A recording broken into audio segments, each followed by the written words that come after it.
This is LBC from Global, leading Britain's conversation with James O'Brien. 3 minutes after 10, 2 weeks tomorrow. I nearly started the other way around then. That's why there was a weird pause. I nearly started by saying 2 weeks tomorrow is the election, but then I thought, no, I should start with you don't care, do you? You're not remotely interested in any of this. This is my internal dialogue now being broadcast live to the nation, or a small part of it. How lazy would it be? How lazy would it sound if I said that I want to canvass you for interesting questions to ask specifically about the sort of general election run-in?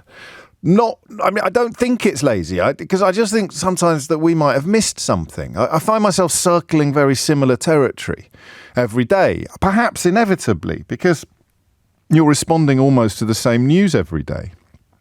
But I wonder whether you've got... So do feel free today to keep an eye on the news agenda and come up with questions that we could ask tomorrow or possibly later today. What is the political phone-in you haven't heard but you would like to hear?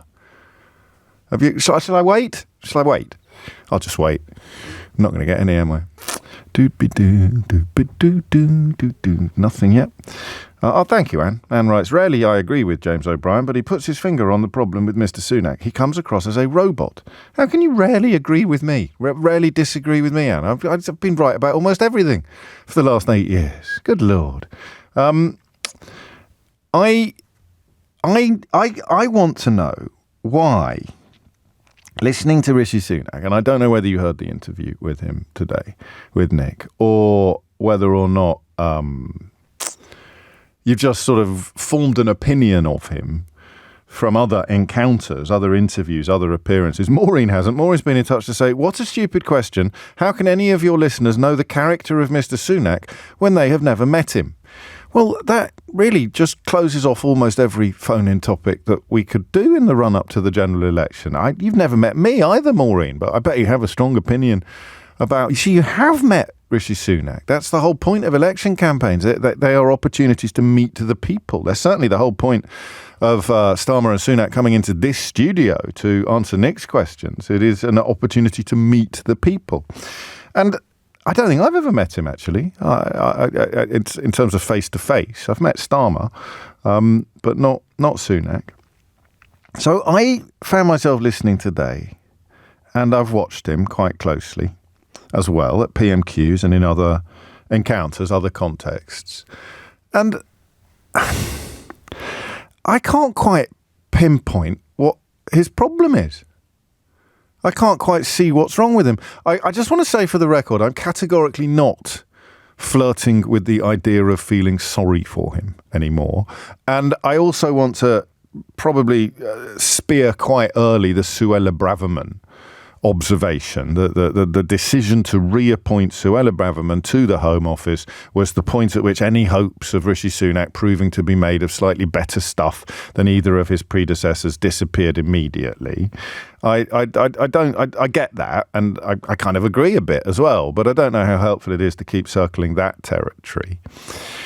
But if you were to assemble a politician from algorithms, or you to get a computer program, to be a conservative leader, you could do a lot worse than this fella on paper, couldn't you? I mean, he's made a ton of money and he's married well. I mean, they were once great conservative achievements. They were great conservative values.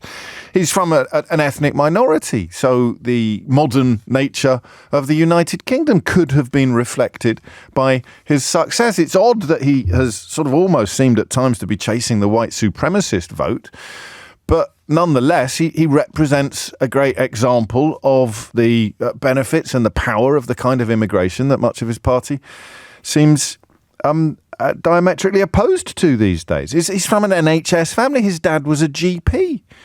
I mean, all of these things on paper. He went into the city, so I bet he'd be a good chancellor. He's quite well turned out. He obviously takes a little bit of time over his appearance, unlike some Conservative prime ministers of recent years that we could mention. So what is it?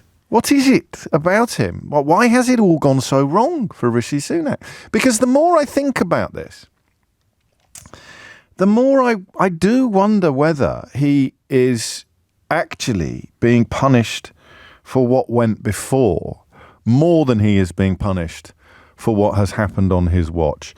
I mean, if you had to pick one thing that he could have done differently, and I'm not letting you have Braverman anymore, that's too obvious. One thing that he could have done differently, what would that thing have been? What would have happened if he'd abandoned the ludicrous Rwanda plan the minute that the Supreme Court said that it was not compatible with UK law?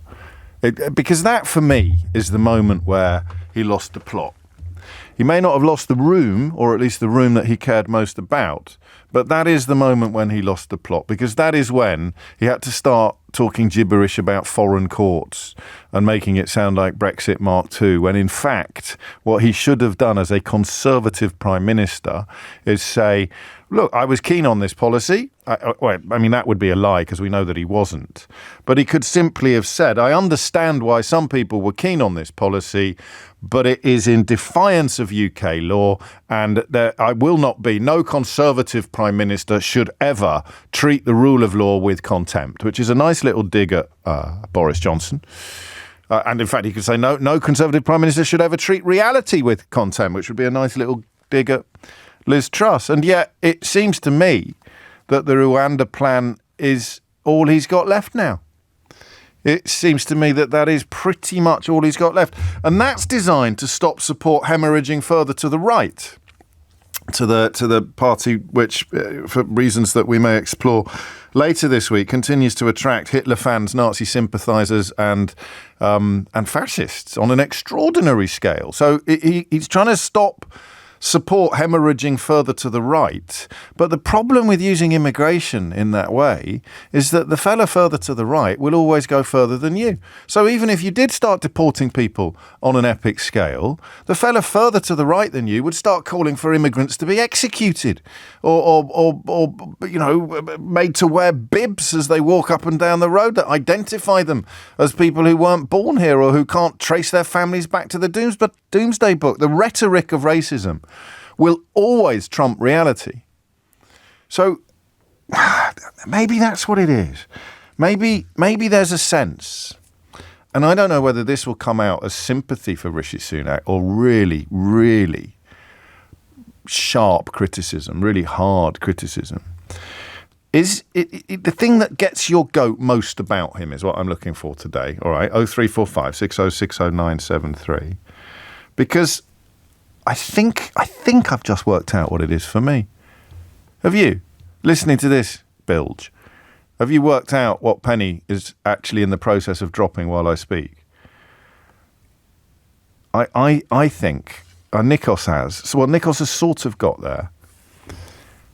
I think so I'm trying to articulate a sense of almost discombobulation, more than discomfort, a sense that when I watch him, there's an inauthenticity that I haven't been able to quite pin down. What is it? What is wrong with him?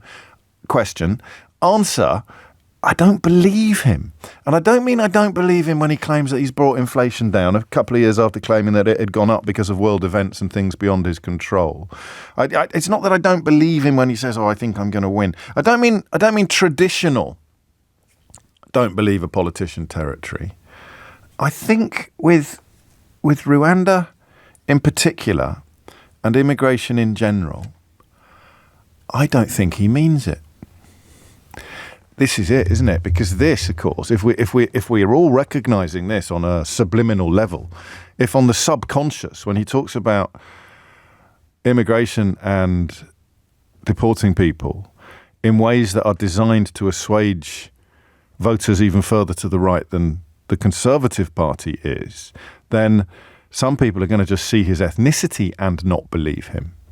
People on the right, well, racists, are going to see they're going to see the colour of his skin and not believe that he wants to get rid of asylum seekers as much as they do. But then other people who I couldn't give two hoots about the colour of his skin, they don't believe intellectually or emotionally that he has the same nativist urges as the people whose votes he's trying to win. So if you asked me, if this was your show, and you were asking me to ring in and say, what is it about him that just doesn't feel right? I would say, I don't think he believes in his biggest policies. I think this is government by focus group. What have you got to do to stop hemorrhaging support to the right and minimise your losses a fortnight tomorrow? You've got to convince those people who hate immigration and hate immigrants, you've got to convince them that you feel like they do. And he's failing on both fronts, because people who do hate immigration don't believe him, and people who don't hate immigration don't believe him either, which makes him inauthentic. So even a moderate Conservative is going to struggle to vote for Rishi Sunak because they think that he's lying about how much he wants to deport people to Rwanda. And then, of course, we have the little reminders that both Rishi Sunak and James Cleverly, who's now in charge nominally of the deportation policy, reportedly derided it in private. And the other thing about him, it's inauthenticity is what we're nudging towards. The other thing about him is that I don't think he's centre-right. I've noticed Farage using the phrase centre-right lately. Have you noticed? They're not centre-right. Centre-right is Ken Clarke. Centre-right is sort of Philip Hammond and Theresa May, although her period in the Home Office probably flirted with slightly further right. There's nothing centre-right about wanting to deport genuine asylum seekers fleeing war and famine. But that little bit there, what is it about him that just doesn't quite ring true? I think that might be it. What do you think? 0345 6060 973. So loads of questions, some of which I can remember, some of which I can't. A general sense, with 2 weeks tomorrow to go, that we are having a little bit of a roundup. It's not a pylon, John. John says another Sunak pylon. What a surprise! It's not a pylon, mate, because no one's spoken yet except me. But and also, obviously, people are welcome to ring in and say, I don't think there is anything wrong with him. I think he's brilliant. In which case, the question becomes, why is it all going so badly for him poll-wise then? And that's when we come back to the beginning. And the beginning was, how much of this is on him? How much is him, and how much is inheritance? How much is of his plight is a consequence of what went before, the 14 years that went before, and how much of his plight in the context specifically of the polling, how much of it is on him? So, I mean, come at this from whatever angle you please, but it all leads to that final question, doesn't it? How much of this is on Rishi Sunak, and how much of it is down to what went before? In the interest of balance, after John's slightly rude contribution, David's been in touch to say this analysis is so good. There's a PhD in this for someone. I think there is, actually. And it's certainly not one I could do. I haven't got the brains. But the idea of not convincing the nativist snarlers that you are one of them, while simultaneously not convincing people who look at stories like Rishi Sunak's families and feel a warm glow of satisfaction at the success, the historical and continuing success of mass immigration. Those of us who feel that way don't believe that he hates it. So he's kind of damned if he does and damned if he doesn't. It is 10:17. You are listening to James O'Brien on LBC. Hit the numbers now, you will get through. James O'Brien on LBC. 19 minutes after 10 is the time. The sort of question of Rishi Sunak's inability to connect with the population is at the heart of today's inquiries. What do you think it is down to? And is it possibly not his fault at all, but rather a consequence of the 14 years of Conservative government that preceded him? Terrible news for him on at least one front today. He'll claim a win on inflation, and everybody honest will point out that when it rocketed, he claimed it had nothing to do with government policy in the UK. But the Home Office has said that the number of people crossing the English Channel yesterday in small boats was the highest number on a single day so far this year. Some 882 people crossed the English Channel on Tuesday. We might do a phone-in on why that enrages some people so much, that figure, and leaves other people feeling either ambivalent or deeply concerned. Some people will listen to that story and go, oh, Lord, I hope they're all right. And other people will listen to that story and feel a kind of epic anger. I wonder what the differences are between those people. But we'll talk about Rishi Sunak first. Toby's in Bristol. Toby, what would you like to say? Good morning. I think that I'm not a Tory voter and never will be. But, you can't say you never will be. You never know. Never say never. But I think the thing that stands out for me most is that initial speech that he made when he first walked out about transparency, professionalism and accountability, where he sort of failed on all three, staggeringly. I've never come across a government that was so opaque in its accountability to the people and the choices that he's made. I do agree with you that he is hamstrung by his past, or rather his party's past, yes, and the fact that he is, in a way, being punished for their failures. But I think that he's brought it all an awful lot on himself, because he was so fundamental to, central to government for many years now. Yeah. And we can't just use is he just being punished by the far right, who are just, as you say, you can't feed it enough. No, of course you can't. I mean, I was only kind of half joking when I said that if he does successfully deport people, then someone further right will call for them to be killed, because we've kind of seen them flirting with that kind of rhetoric in the context of what should be done about the boats actually crossing the channel. We've seen some truly grisly suggestions in that field. So it's not an exaggeration to describe the fact that someone will always go further. Once you start pursuing the nativist snarls, there will always be someone going harder and faster. But are we in danger, Toby, of judging him from our own palette of values rather than, and I'm describing you thus, Lee, because you said you would never vote Tory. So your own palette of values wants a Prime Minister to put clear blue water between himself and Boris Johnson, or himself and Liz Truss. And once you want integrity, professionalism and accountability, how has he lost the people who will never not vote, or who would have said to me 5 years ago, I will never not vote Conservative? How's he lost them? Is it the same process? It's partly because they're being given an opportunity to focus on a group of people who, in a populist way, exactly present themselves to what they want to hear. In some ways, in a similar way that I want a liberal sort of centre-left government that actually looks after people, and that's what appeals to me. Yes, they're being sort of having the reform vote dangled in front of them. It's quite interesting. My family have just been over to Germany, where my father was Kindertransport. So I've spoken to you before about this. I remember. But they went over as part of the Stumblefence project, and they were talking about, they were sort of the incomprehensibility of the Brexit decision, but also on the flip side, the European vote, where a lot of the 16-year-olds are voting for the AfD, because the issues are being dangled in front of them. And it was one of the most striking things that came out of that was the local rabbi who is in charge of the synagogue, who's an Orthodox rabbi, said that they are voting for the AfD because they want to get rid of the foreigners, in inverted commas. Yeah. And so what's happening over here is a similar process where the right is being offered ever more and more extreme opportunities and offerings, and they all go for it. And what's clear is from the not the voting intention, but certainly the polling, is a very large chunk of the conservative vote are going for it because it's just too tempting. But he must have calculated. The phone line's not great, Toby, so I shall say thank you and goodbye.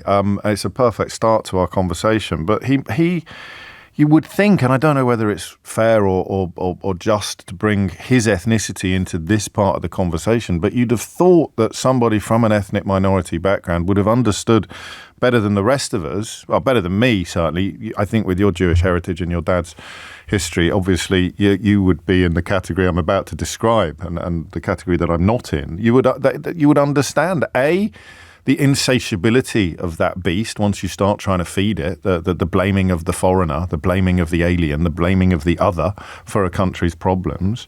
You'd have thought that they would have, I don't know, that they would have known, that Sunak would have known better than most or better than many how impossible feeding that appetite, sating that appetite would be. Angus is in Milan. Angus, what would you like to say? Good morning, James. Hello. Thank you for taking my call. You are most welcome. Thank you all. Arrivederci. Buongiorno would be. Yes, would be thank you also for the daily dose of sanity that is your program. You're very kind. Thank you. I hook in every day. I think there are areas of all of our characters which we just are unable to control, and I think this is Rishi Sunak's undoing. I think he has a basic lack of emotional intelligence, which is an important thing. And if you look at that in the light, there's a very good book by a guy called John Ronson, which is called Psychopathy, A Journey Through the Madness. And was there ever a better way of describing the Tory party at this moment? But there's a scale of psychopathy, and it means lack of empathy, lack of understanding. Now, normally these people are very, very good liars, which is why they make good bankers. And I think, unfortunately for Rishi, he's not a good liar. But he did make a good banker. Precisely, yes. It's called the psychopath test. That's it. Yes, That's not psycho, because I've read it, and then I thought, hang on, I haven't read that one that you're on about. I've read it. I know it. It is. My error. No, that's fine. I was just double checking. It's a brilliant book. Yes. It's brilliant, and it does explain a lot. I mean, there are these people. Banks, actually, American banks, went looking for these people. If you scored high on the psychopathy test, that meant you would be a good banker. Well, the last thing you want is a conscience. Precisely, yes, precisely. And you think he's in that category, or not? Well, I do. It doesn't mean you want to go out and eat somebody's liver with a plate of fava beans and a good Chianti. That's not what. I nearly did the noise then. But I think it would reach, if people have got earphones on, it would sound absolutely horrible, wouldn't it? So I won't do that. I just don't think he can help himself. I don't think he probably recognises it. I don't think he's a big enough man to be able to overcome it. And I think, sadly for the Tories, that they've just run out of good liars. He's not up to it. An absence of empathy, but if you're a Johnson, then you can pretend, and people think, and Farage is, of course, brilliant at this, making people think that he has their interests at heart when he couldn't give two figs about any of them. So he's, well, that maybe that's what I'm hinting at with the inauthenticity line then, this idea that he's saying all the right words. He's trying. But they're not landing right because of something, the intangible that he lacks, which you would describe as empathy or emotional intelligence. Yeah, maybe. And there's so much focus. There's so much focus on Tory honesty now, having had Boris Johnson and Liz Truss and the whole shower of them. Yes. That well, thankfully it's. Could anyone have pulled this off? Could anyone have pulled this off? Could a sort of proto-Farage have actually pulled this off with the 14-year legacy in place? I think a brilliant liar. I think they've tipped too much effluent into the river to be able to salvage it at this point, haven't they? Both metaphorical and literal. Well played, Angus. Thank you. 28 minutes after 10 is the time. You're looking after James O'Brien on LBC. Again, no danger, I don't think, of feeling sorry for him, but the question of how he could go along with Boris Johnson and things like that, I think, can be fairly easily answered about being a recent arrival in politics. So you can't turn up in Parliament in 2015, become Chancellor in 2019, and then start telling the Prime Minister how politics works. You might think he should have done, or he shouldn't have gone along with it, but I think that is literally just the chronology of his career, the chronology of his life. The question I should have asked Angus then, and the question which I might ask you, who are the 20%? Who are the 20% that are still there?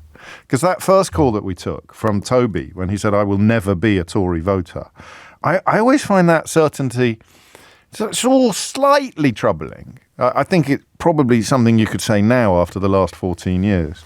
But I occasionally do remind you that I somehow ended up voting for Boris Johnson in 2008 to be Mayor of London. So I can't say what Toby said with my full chest because my own history disproves it. But is that what we've got now? We've just got this 20% figure. What on earth are they enthusiastic about? John could give me a ring who said, oh no, not another Rishi Sunak pylon.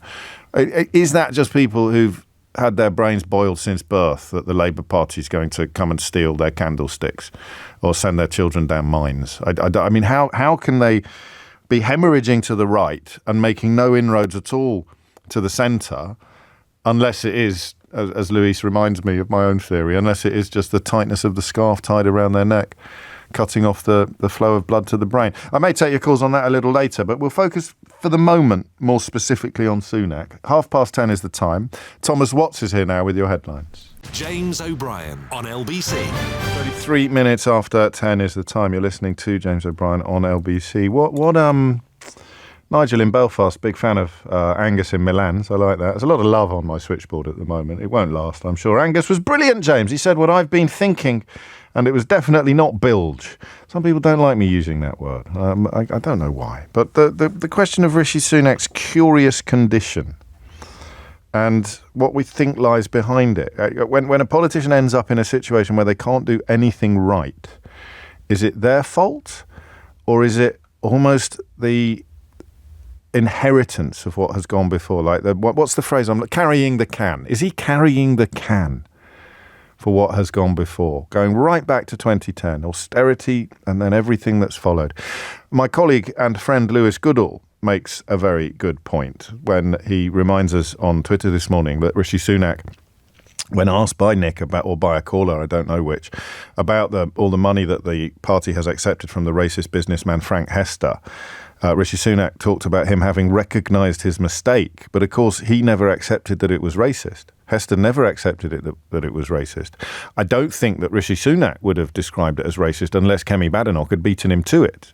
She sort of broke ranks a little early, if I remember correctly, and quite rightly described Frank Hester's comments about Diane Abbott as racist. But he still continues, the racist businessman Frank Hester continues to deny that what he said about Diane Abbott making him want to hate all black women had anything to do with the colour of her skin, which is quite an extraordinary flex that Rishi Sunak this morning has either forgotten or perhaps deliberately dissembled about. Here is the statement from that day. Frank Hester accepts that he was rude about Diane Abbott in a private meeting several years ago, but his criticism had nothing to do with her gender nor colour of skin. So she makes me want to hate all black women, has nothing to do with gender or skin colour. Okie dokie. Peter is in Leeds. Peter, what would you like to say? I've had the pleasure of speaking to you before. I've been an NHS doctor for 48 years. Crikey. But I'm still young at heart because I was either a junior doctor or I speak to lots of them. Yes. And this morning was all Rishi's fault. In what one did it not go well, Peter? In just one. I'm only talking about one question. Go on. And that was the way he handled the junior doctor ringing in. And all he could say to that junior doctor that was positive was, "We're all grateful to what you've done."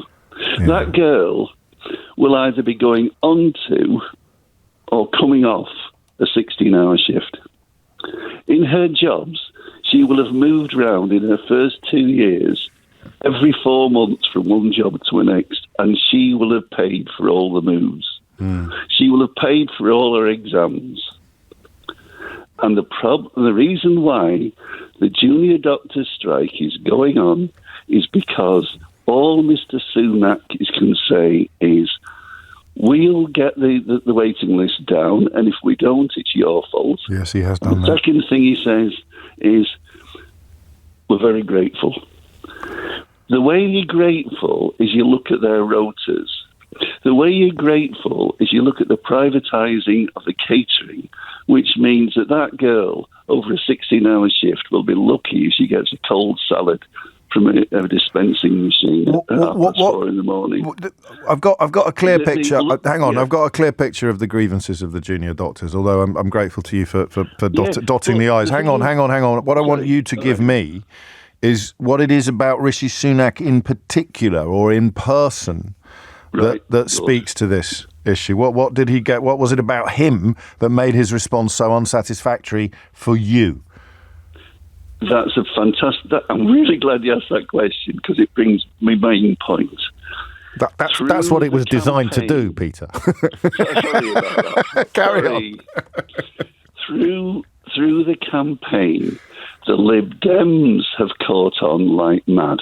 Yeah. Because they talk about we need more people. The Wes Streeting has caught on. if you compare his interviews now with what it was like at the beginning of the campaign, now he is saying there are lots of things we could discuss with the junior doctors. And the junior doctors are saying, fantastic, please, that's what we need. And he is saying... And all Rishi can say, in spite of all that, in spite of the fact that he knows he's going to be, flying off to some sunny climes in California at the end of this month. I don't know about he still hasn't got the answer. Because all he says is, we think you're doing ever so well, or we're very grateful. So he doesn't say. So there's two problems. Yeah, it's a glibness. So Angus identified that as an absence of empathy. I think you could both be right. It may even be a 52-48 split, Peter. We all love 52-48 splits. But what you're describing is an inability to engage intellectually rather than empathetically or emotionally. This is where the spreadsheet thing becomes a criticism rather than a compliment. He's just got some Pavlovian reactions to certain points. Junior doctors, you say junior doctors, I say grateful. I don't engage with the grievance. I don't even admit the scale of the grievance, and I certainly don't do anything to try to stop the industrial action. It's like he's governing in black and white. And I agree with you, but I'm a simple doctor, so rather than use the special phrases, my simple answer is him and the rest of the Tory party don't listen. They don't listen. And because they don't listen, they don't care. Or maybe because they don't care, they don't listen. And that's why the teachers are leaving. They don't listen to the policemen, and that's why the policemen are leaving. They don't listen to the prison officers, and that's why they're leaving. But the worrying thing that he is not acknowledging is that girl who he is talking to. You're supposed to say young woman these days. I always feel it's not my place to sort of lecture you on stuff like that. Right. But my daughters, if they were listening, would be very unhappy with me for not picking you up on that. All right. Well, I apologise to your daughters, and I apologise to the junior doctor. But God, it's not that hard, Peter. You can do it. Come on. No, I haven't said I apologise. I know. I've got two daughters. I mess it up all myself. Well, ask them whether I'm right or wrong, will you, afterwards? Because I'm pretty sure I know what they'll say. But she got patronised. Exhausted from telling me. Yeah, no, all right. That junior doctor, right, was basically could have been addressed as, we understand there are ways that we can improve your conditions. Yeah. And instead it was, we're very great. Just acknowledge the grievance. And they need to be listened to. And that junior doctor, whoever he or she was, has got a 40% chance that in 6 months' time she will be not in this country. That is a statistic that should strike a chill into everybody's heart. Peter, great stuff. We will listen to that conversation, a clip of that conversation, actually, shortly after 10:45, when LBC's political editor Natasha Clark will join me to pick over. What did I used to say that for? I used to say to pick over the choicest morsels of the carcass of the week's news or something like that. Was that? I can't remember. So I did that. It was a long time ago, but it was at some point in my career. I don't think it was the radio show. Anyway, who cares? Peter, you're a star. Thank you. 10:41 is the time, and Ken is in Leon C. Ken, what would you like to say? We may never know. Let's go to Tunbridge Wells instead. Jack is there. Jack, what's going on? Hello there. Yeah, just to speak. Nice to speak to you, by the way. Likewise. Just to speak on the whole why people aren't really trusting Rishi Sunak, or why there seems to be a sort of disconnect. Yeah, that's the one. I personally think, obviously, I've got Facebook and social media, and so have a lot of other people, and you see the videos floating around and whatnot, and I think it seems that it's more of especially in the cost of living crisis that we are in the moment. Yeah. I think it's the sort of financial disconnect, and we've all seen the petrol station blunder and all the other little hiccups. And I don't have anything against him as a person. No. He's doing his job the best he can. But I think where he was, when he tries to relate, we didn't have Sky and all that, it's, in my opinion, the average working man and woman will sort of look at that and go, he's saying that he wants to be a voice for the working man and woman and, help everyone, and especially with the cost of living. But he probably lives in a palace, and he's disconnected from what it's like to struggle for money and to struggle to pay for things and to struggle through life. And that is not because of the size of his bank balance necessarily. It's actually because of how he has conducted himself in the public eye. Because you could have, tons and tons and tons of money in the bank and still have what I think we can refer to a bit patronisingly as street smart. Or the common touch. Yeah. Johnson, I think, probably had the common touch in a way, although he's a bit of a one-off. Farage, I guess, has the common touch, and it's usually quite dishonest. So in a way, we're back to Angus's point about him not being very good at dissembling, not being a very good liar. So, when what you need is someone who can say, I really care about the difficulties that ordinary people are facing, and I really understand the cost of living crisis. And we sort of simultaneously know that he doesn't, but something about his manner means that we kind of half believe him anyway, and he hasn't got that, has he? He hasn't got that. Well, I mean, politics is just fooling the masses anyway, really. But if you're good at your job, not always. But I take your point. Yeah, exactly, and that's basically my main point, really. Well, and I'd add one more thing to that, because you are in Tunbridge Wells, although you don't sound very disgusted. It was there, wasn't it, that he announced that he diverted public funds away from deprived urban areas to help people in your neck of the woods, which again probably speaks to that tin ear or that unfortunate. I had heard of that. I work in Tunbridge Wells. I'm based near Maidstone, but I work for Tunbridge Wells Council. So you hear things through the vine, and yes. It was definitely. I maybe say he was standing in a sort of garden outdoors, boasting about taking money away from deprived urban areas to help what is a relatively affluent Kent borough. Although, of course, there will be poverty there as well. There's poverty everywhere. In fact, poverty is presumably one of the big drivers behind the most troubling headline of the week, which describes British children as being the shortest, fattest, and sickest in comparable countries, in comparable economies. We'll have a look at that a little bit later in the programme. But up next, Natasha will be with us to pick over some of the bones of Rishi Sunak's visit to this studio earlier today. James O'Brien on LBC. Turns out, you could probably notice this, but it turns out I asked that question yesterday. Who and we clipped it up and stuck it online. Who are the 20% of people still expected to vote Conservative? So I may do it as a phone-in, but some of the answers that came in yesterday, this is from Baldrick's Prized Turnip, which is the name that John chooses to go by on Twitter. They are the Jacob Rees-Moggs and Boris Johnsons of this world. I don't know, mate. I think that Jacob Rees-Moggs probably find it all a little bit too moderate at the moment. And we've got some Penny Mordaunt, when asked to say something nice about Starmer, said it's good he's in opposition. It is 10:49, and oh crikey, here's a good one. JOB still hasn't revealed why he lives in one of the whitest areas in London. What does that even mean? Since when is Brentford one of the whitest areas in London, or even Chiswick, where I used to live? It's the London borough of Hounslow. Why do racists always think that you're a kind of secret racist when you point out that they're an explicit racist? Anyway, I digress. Natasha Clark is here, LBC's political editor. We had the Prime Minister in the studio. In this very chair. For an hour. A whole hour. How did it go?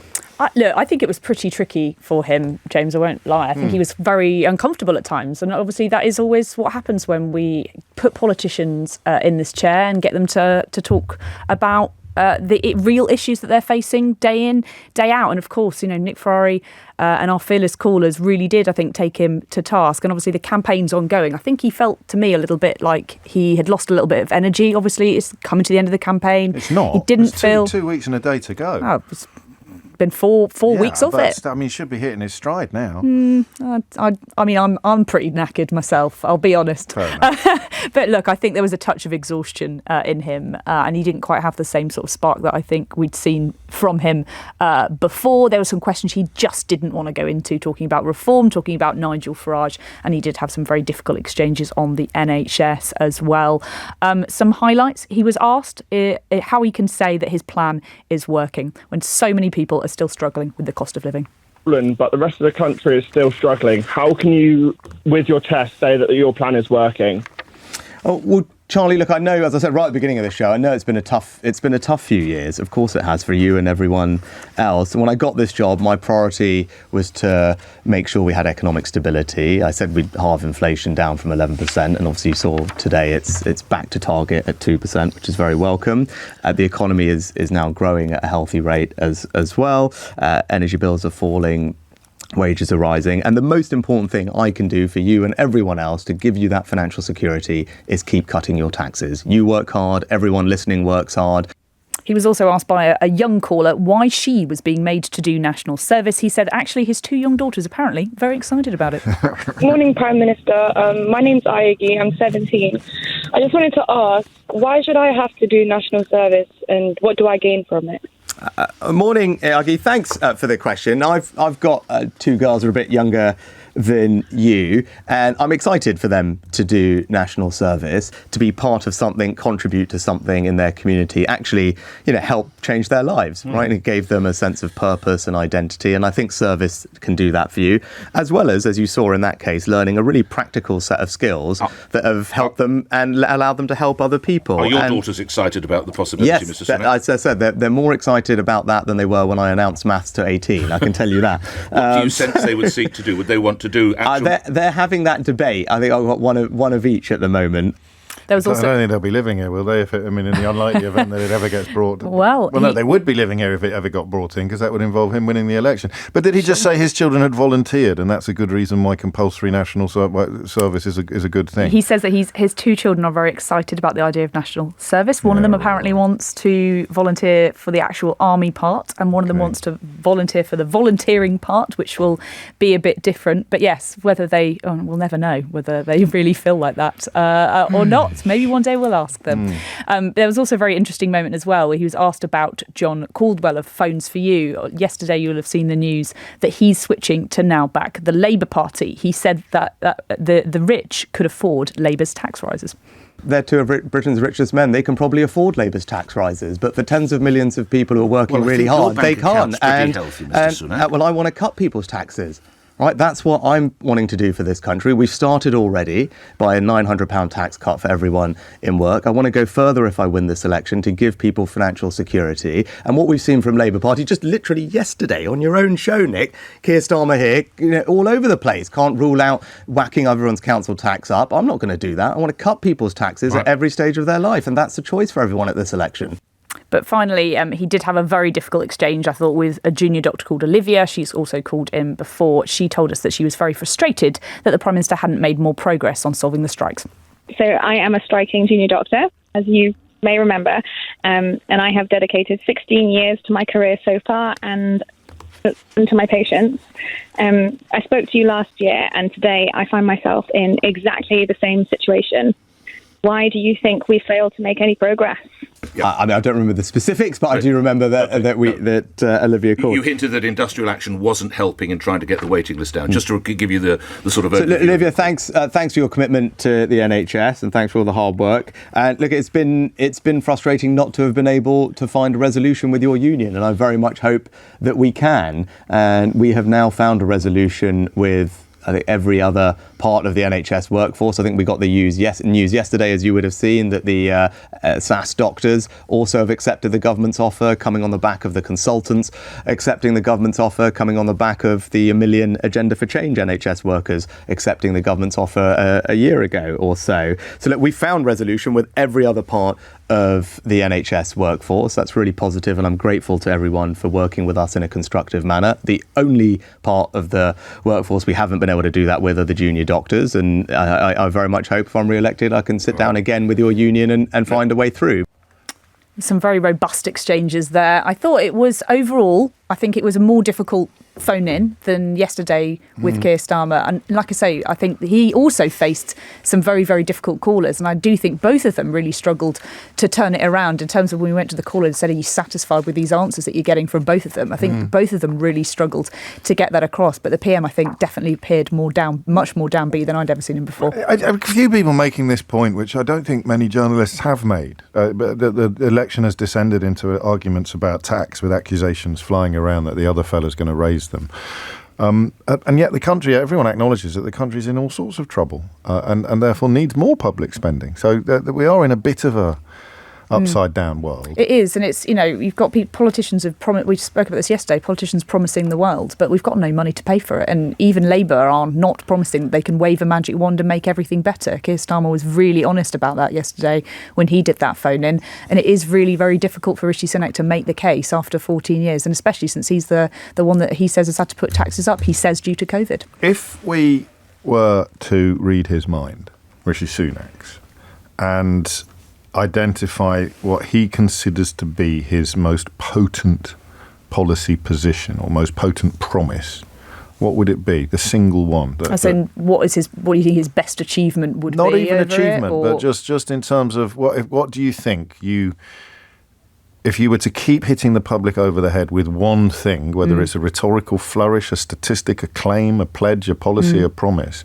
what would it be? Well, we've seen it from what he wants to talk about the Labour Party. It's all about tax, isn't it? He wants to absolutely whack that on the head with them repeatedly. It's not landed. No. At all. The polls haven't nudged since they started disseminating that fib about £2,000. And then, of course, the Conservatives' House Journal, former Boris Johnson fanzine The Spectator, applied the same tests to the Tory proposals and came up with a figure of £3,000. So, exactly.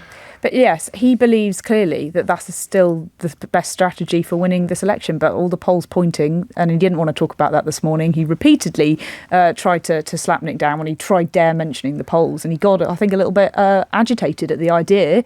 This is the only poll that matters. It's not till July the 4th. No one's voted yet. He wouldn't be saying that if he was 20 points ahead, would he? And this is where politicians perhaps are all a bit similar. Of course. So don't look at the polls if you're doing badly, but my goodness, campaign on them if you're doing well. But you have to, obviously, literally on every front page of every newspaper every time, aren't they? And a word if you would on how much attention Downing Street will be paying to the polls, regardless of what Rishi Sunak may say on air. I think privately, many people in Downing Street look at the polls and they acknowledge that it's not moved. They've acknowledged that while they are, throwing everything at it and trying very hard to move them, they all acknowledge that things aren't looking good. And privately, Conservatives are, looking at some of the polls that we've had out in the past few days, some of them Tory majorities. You only have to look at where Rishi Sunak was campaigning yesterday in areas of West Devon, Geoffrey Cox, huge majority of 22,000. If he's campaigning in areas like this, are they really, really worried that they could be losing seats with such huge Tory majorities? It would be shocking if so, but it does seem like some of these places,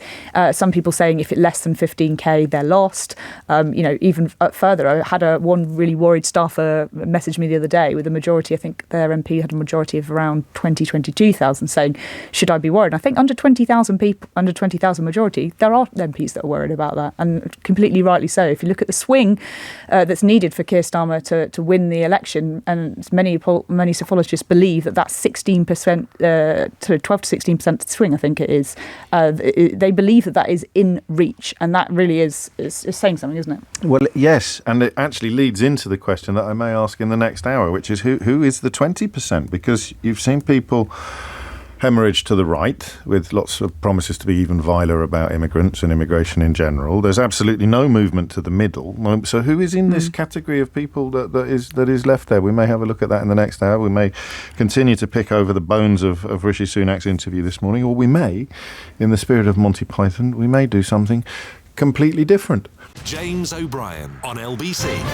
It is 3 minutes after 11 and you are listening to James O'Brien on LBC, where I'd like to stress something, actually. And what I'd like to stress is that the invitation that I was about to offer you, that I was about to make, was born of a kind of confusion, a confusion that perhaps displays my own political biases, but I would defend myself from that accusation with statistics. And I would point at those polls that we were just talking to Natasha about, and the it is at the moment the historically unprecedented unpopularity of the Conservative Party as we are 2 weeks and 1 day out from a general election. But I caught myself in the news ignoring the fact that there may well be perfectly pleasant and sensible reasons to be in that tiny constituency of voters intending to vote Conservative. We have to tread very carefully on constituency-based issues, but only insofar as if you say something that worries me or makes my political paranoia radar start beeping, then I have to remind you can find a list of all the candidates. Can we just record me saying that? You can find a list of all the candidates at lbc.co.uk/election, is it? Or something? No, apparently not. What? Candidates. Oh, that's easy. Can you record this and then just press play every time we need it? You can find a full list of all the candidates at lbc.co.uk/candidates. There we go. That was nice. But we leave that with me. I'll worry about that, or Eleanor will. The invitation then needs to be double, and it has to be in good faith. So you can tell me if you want that you are voting Conservative for very good reasons. I just can't quite at the moment make sense of the split. Because if you are if you are a nativist snarler, if you wake up in the morning absolutely obsessed about immigration and you struggle or you spend your life on those sort of websites where they find somebody committing a crime who is from a certain background and therefore conclude that everybody else from the same background must be a wrong and must be deported and must be drowned in the middle of the English Channel. And it's a decent-sized constituency of people.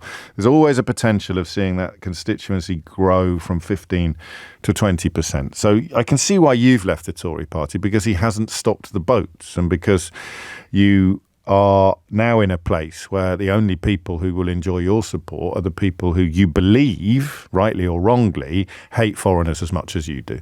Right? That tragically is where the Tory party has tacked to in recent years.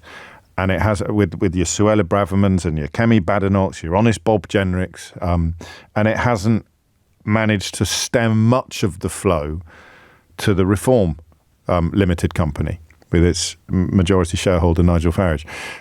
That's their tactic. Almost everything they are doing is dedicated to stemming that flow. I get that. But who does it leave in their own fold? Who is actually there looking at... Is it, for example, just a fear of Keir Starmer? Some of the lines that have been punted by the right-wing media might strike some of us as borderline hilarious, but maybe your mum believes them. I always remember speaking to somebody when we were trying to get our heads around Fox News for the first time from this side of the Atlantic. And someone sent me an article that described children visiting their parents who had fallen under Fox News' spell and truly believing that Barack Obama was going to come to their home in person and take their guns or take their family heirlooms. And that level of manipulation, media manipulation of a population is really hard to grasp if you've never fallen victim to it. But there will be stuff like that out. You know, if you've swallowed the Daily Mail every morning for the last 14 years, then today's front page, Labour's secret tax rise dossier is clearly designed to spook you into not voting Labour, into voting Conservatives because Labour's going to steal your candlesticks. So I just, and I stress that this isn't coming from a position of criticism, at least not in the first instance. I obviously reserve the right to get critical, but I'm genuinely curious. So I voted Labour in 2019, despite knowing that the leader of the Labour Party was an absolute liability and that the party had no chance whatsoever of winning. So I guess it was a constituency-based vote for me, but also under no circumstances whatsoever would I be able to vote for Boris Johnson. It was very much a general election that was fought between a rock and a hard place. But I don't think Sunak or Starmer are anywhere near as bad as the two party leaders at the time of the last general election. So reasons why you voted for a party that was desperately unpopular and doomed to fail in 2019 will not be the same reasons why you voted for a party that was desperately unpopular and doomed to fail in 2024. And I don't know currently what those reasons are. 9 minutes after 11 is the time. 0345 6060 973 is the number that you need. And it may not be you, but it may be someone you know, someone you love. I'd rather get the horse's mouth on, but I don't mind speaking to the horse's mouth's daughter, the daughter of the horse's mouth. What is the process? Who are the people who make up this historically low number of voters poised to back the Tory party 2 weeks tomorrow. Okay, hit the numbers now. You will get through. 0345 6060 973. Because, you know, the tax toing and froing is meaningless, both accusing the other. Starmer's caution has diffused almost every traditional attack line that you use against Labour, something that frustrates a lot of Labour voters. I've got to be honest with you. But the idea that private schools. People who don't want to pay VAT on their private. There we go. That's my opener. And whether they can afford it or not, nobody's going to vote for a 20% increase in one of their major outgoings, are they? Like explicitly and specifically. No one is likely. Well, actually, I am. But not many people are going to vote explicitly and consciously for a 20% increase in one of their major monthly outgoings. So is that you? Is that enough? And I'm not here to... We had arguments yesterday about this policy. I don't want to have a ding-dong today about that specific policy, but I do want to hear from you if that is your reason. Who is in this 20% of voters who are wooed neither by the nativist snarls of Nigel Farage or the centrist caution of Keir Starmer? Because, I mean, you know, cephalogically, Natasha reminded me of that word earlier. Cephalogically, you understand that, and you understand why the Tory party is in such mortal peril. Because it is being sucked from both sides, which very rarely happens in British politics. I can't remember. Can you remember a comparable time where a domestic general election, not a Euro election, had the governing party being cannibalised both from the left and the right? And because the Tories have moved so far to the right, the left is now the centre. They're being cannibalised by cautious centrism in one direction and by promises to be even more racist or even more nativist, even more xenophobic from the other direction. Who on earth will be left? And that is my question, because you're not going to get 20% of the electorate solely voting on the basis of having to pay more school fees, because the numbers will be relatively negligible. And, of course, some of us will be paying it quite happily. So who is left? You've got people being, I should stop saying sucked, shouldn't I? I think cannibalised is a better word. People being cannibalised, the party's being cannibalised from the right by the usual sort of immigrant-based bile, and cannibalised from the left and the centre by cautious centrism. Who on earth is going to be left once that process of cannibalisation is over? Gareth in Wigan says, are you really going to vote to impose economic sanctions on yourself? I suppose in a sense I am, Gareth, but the bigger picture, of course, would be a move towards greater fairness across the country, which maybe some people did think that they were doing in 2016. And of course, they would be unable to defend that position now, but we will allow them to claim that is what they thought was going to happen in 2016. And Carl says, James, it's a silly question because they don't do any research. They just read the Tory rags and believe them. Well, in which case, you've got to have to show me someone. You're going to have to produce a case study, Carl. You're going to have to tell me about the person who would never, ever not. So my mum's got some friends in this category. Old school family friends who sort of made black country entrepreneurs. People who just can't. It would be like going to church naked or turning up at a coffee morning dressed as Noel Edmonds. There is no earthly way they would not vote Tory. And they intrigue me as well, because you might think some of them might have been cannibalised from the right.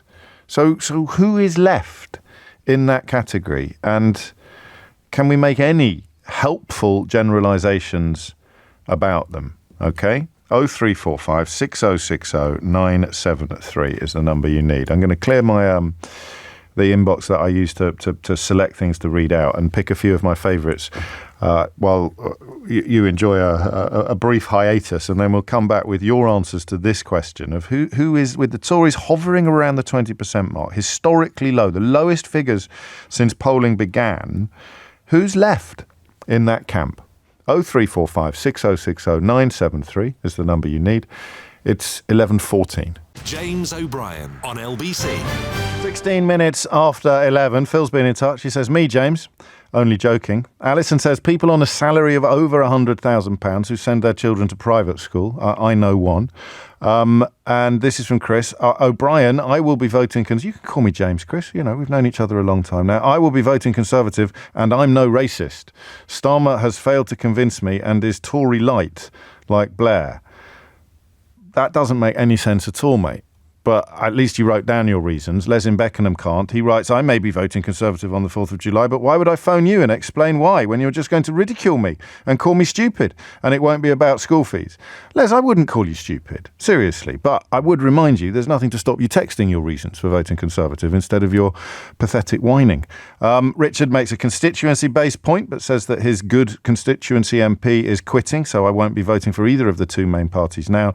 And David recognises my depiction of my hometown. And he says, as someone who grew up in the Black Country, it really is a peculiar voting mix. There are a lot of embarrassed millionaires. Don's in West Wickham to kick things off. Don, what would you like to say? Oh, yes. Good morning. Well, basically, I don't trust Starmer. He was a Marxist lawyer, and last election he was supporting Jeremy Corbyn. And then when he became leader, he suddenly changed his tune, so got rid of Jeremy Corbyn, tried to get rid of Diane Abbott, but he seems to have failed in that respect. And, whatever he says, I think, well, what was he saying last time? One time he was telling the truth, the next time he can't be telling the truth of what he actually thinks. But yes, I mean, that makes sense. It's not what you'd call a sort of ringing endorsement of Rishi Sunak, though, what you're telling me. So it's I suppose, more a question, I think, about why you are enthusiastic about the concern. I mean, perhaps you're not, but, reasons to dislike Keir Starmer, you could have written a Daily Mail column with that list. So what are the reasons to vote for the Conservatives? Well, I think it's been pretty tough. Richie's had the COVID thing to deal with, also Ukraine war. Okay, I accept the fact why are they reasons to vote for the COVID and the Ukraine war are reasons to vote for the Conservative? Do you think there might be another COVID or another Ukraine war? No, I'm just saying that I accept the fact that people are probably worse off now than they were when the Tories came into power. Yes. But I think that is not the fault of the government. He's had these crises. What is their fault? What do you think the government has been responsible for over the last 14 years? Well, I think Boris Johnson was fairly corrupt. I was turned off him. I forget the case now. There was something about someone he supported who turned out to be fairly dodgy, And who his Chancellor was, don't you? Yeah, I know who his Chancellor was, yeah. But...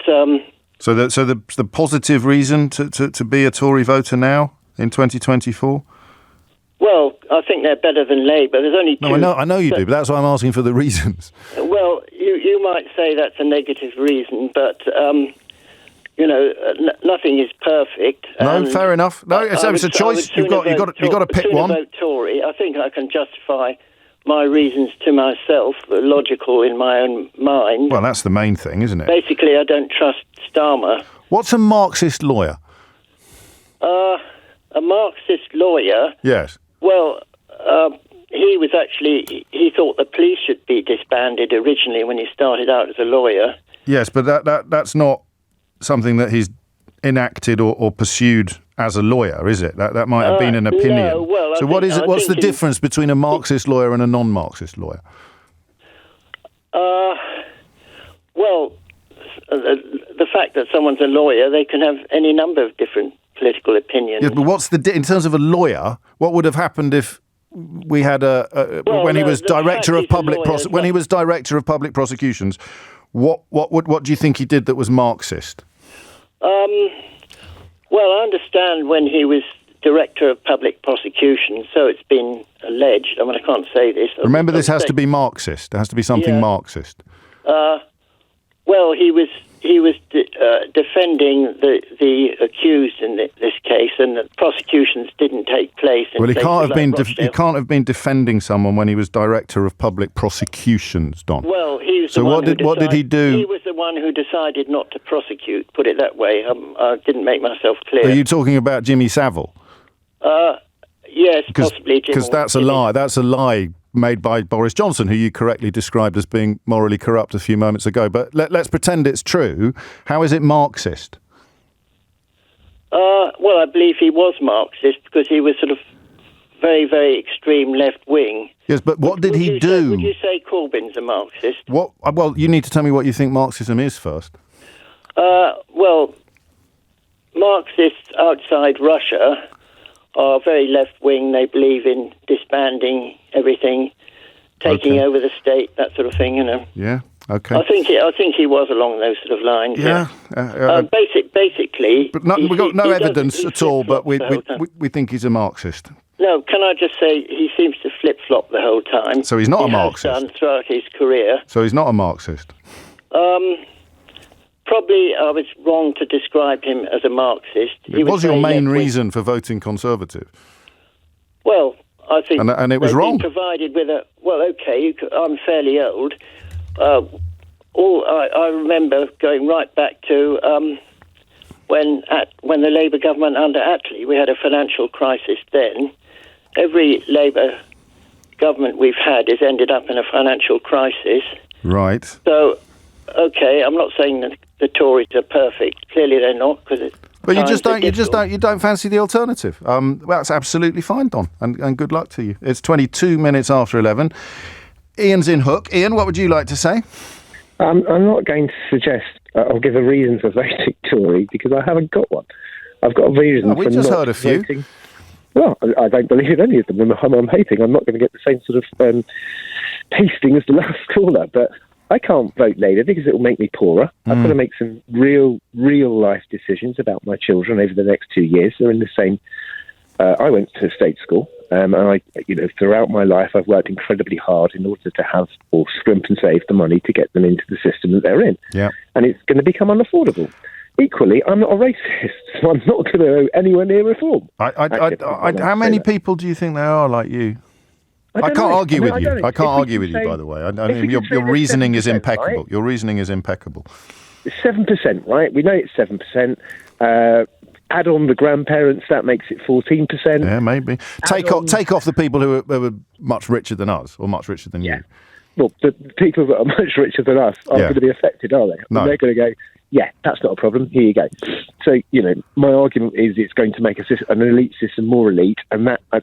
Coming back I said we weren't having that debate today. We had that debate yesterday. So no, you've said it now, and it's me that has to bite my tongue and not come back with my well-rehearsed dismantlings of that position. But this is why. I did actually listen to your the position the other week when you actually said, "Is this going to make it more elite or not?" But I was listening rather than actually calling. Fair enough. My position is simple. I would vote Labour. But I can't vote to make myself poorer. I can't vote to change my children's lives. Yeah, I have failed to understand until this point, Ian, why they were hitting this so hard. And the reason why they're hitting it so hard, and the reason why the right-wing newspapers are getting behind it, despite the fact that it doesn't seem to be nudging the polls at all, is that your position is absolutely unassailable. So in a world of variables and claims and counterclaims, your position, perhaps uniquely in this general election, is absolutely unassailable. It will cost you more to educate your children than under a Labour government than it will under... I won't be able to educate both of them. Well, even more sweeping then, even more unassailable a position. And I am not a racist, so I will not vote for reform. Yeah, I mean, how many Ians are there? That's the question. Don't know. I don't know either. Not enough to make a difference, I don't think. Certainly not enough to close the gap, because the gap is already there. But I have, just for the record, because I mean, my opinions on this policy and this whole issue are fairly well rehearsed. For the record, I have absolutely no beef with you. And were I in exactly the same position as you, it's possible I would make exactly the same decision that you have made at 25 minutes after 11. That was already on the list, but only as a theoretical. When when Ian brings it firmly into the realm of the practical, that becomes, and I use the word advisedly, that becomes an unassailable position. So who's left? People who don't really want to vote Tory, but for whom arguably the most obviously substantive policy in the whole election debate, 20% on private school fees, which means absolutely nothing to the huge majority of the population, means a hell of a lot to some of them. 26 after 11 is the time. Mary Jane is in Reading. Mary Jane, what would you like to say? Hello, hi, Hello. James. Yeah, I totally agree with the last speaker. Now, the thing is, we have our son currently in state school, and we are moving him to a private school just because of the numbers they have in his current class and how he struggled in that population class of 32 students in a class for one teacher.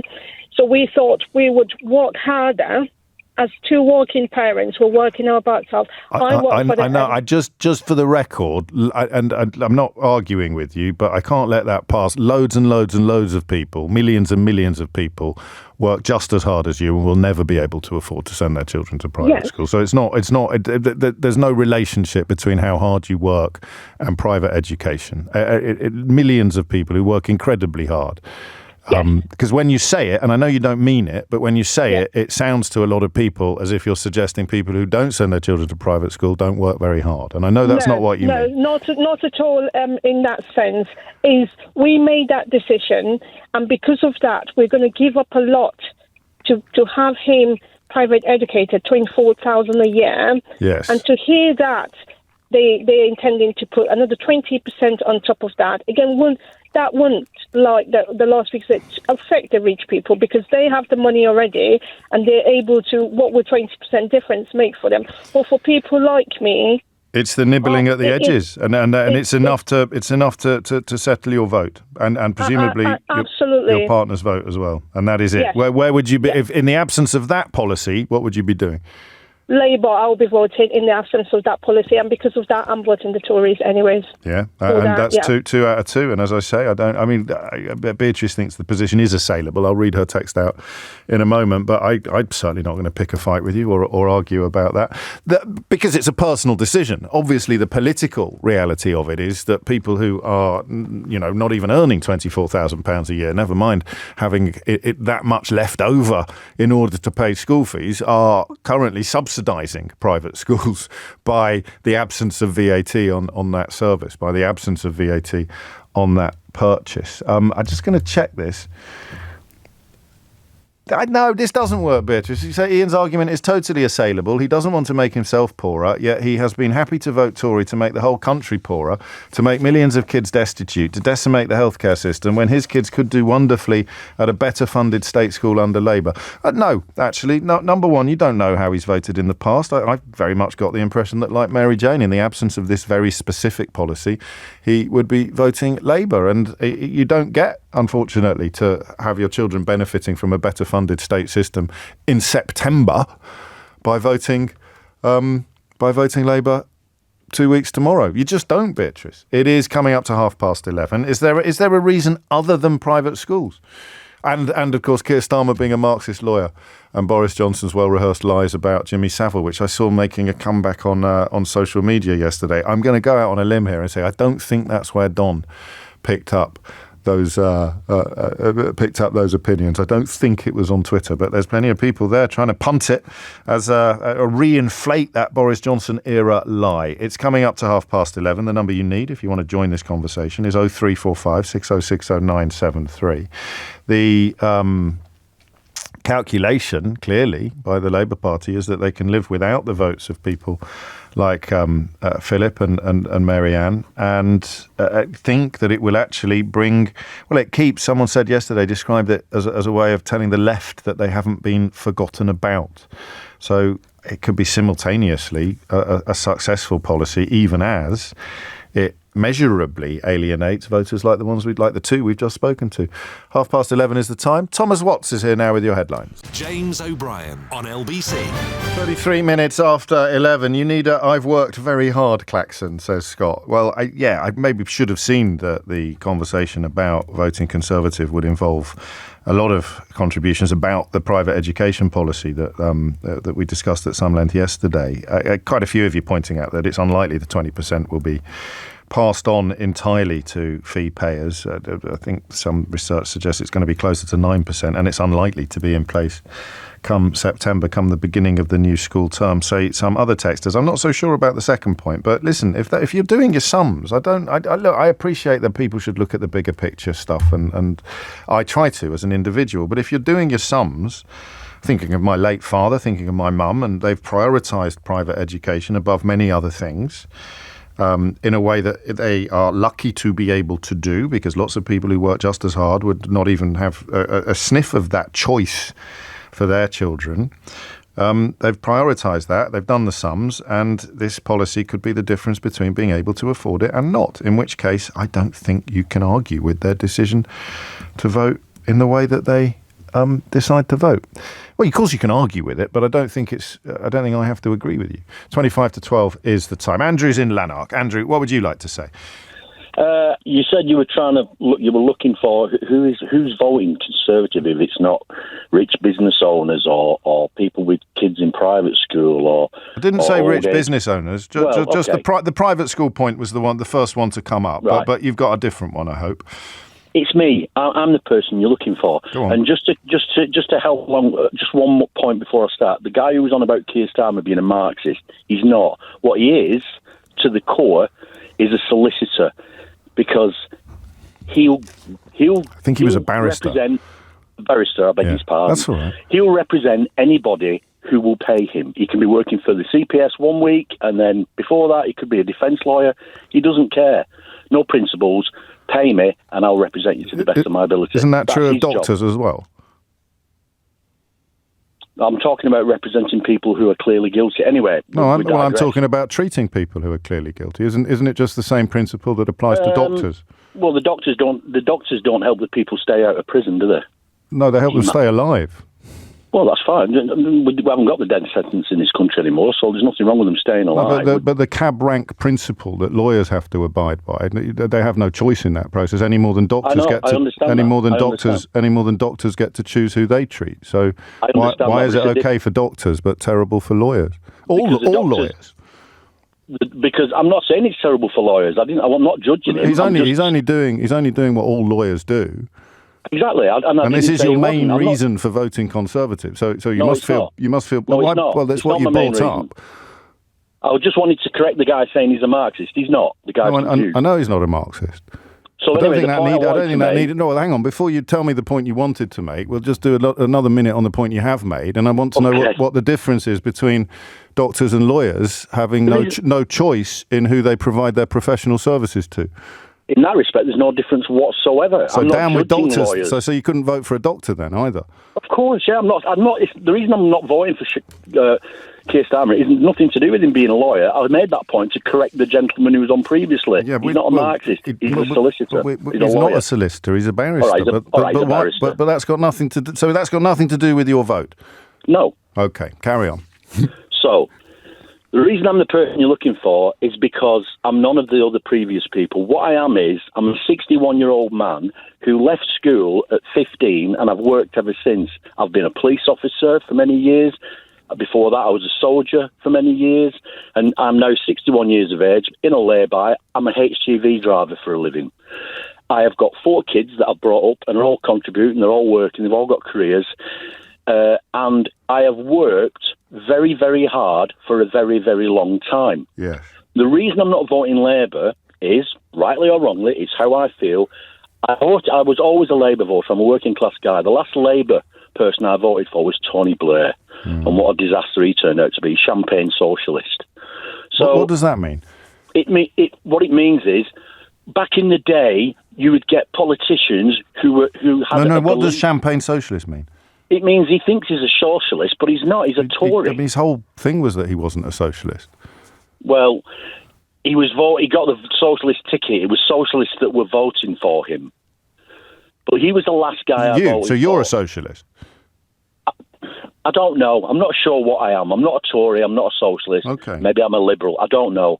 But here's what I do know. Yes. I feel that I cannot trust Keir Starmer in government, and we're going to find out because he is going to be the next Prime Minister. I'll bet my left leg on it. And when he's in, I can't wait to see what he does. Okay. I've almost got this doomsday feeling. But I want your enthusiasm for the Tories a bit more than I want your doomsday feeling. I'm going to give it to you. I certainly don't want your left leg. So the thing that makes you feel positive or... Well, I haven't finished my negative point yet. The reason I think he's going to ruin the country is because he's going to give everything away, mostly in benefits. Nothing to do with immigration.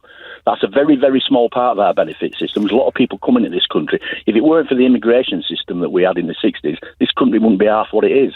I mean, they've tried really hard to address this point. I mean, really hard, to the point where they've alienated some people who probably would describe themselves as socialists. Most obviously, Liz Kendall, the Shadow Work and Pension Secretary, talking about how under a Labour government, if you can work, there will be no option of a life on benefits. I think I've remembered that right from March of this year.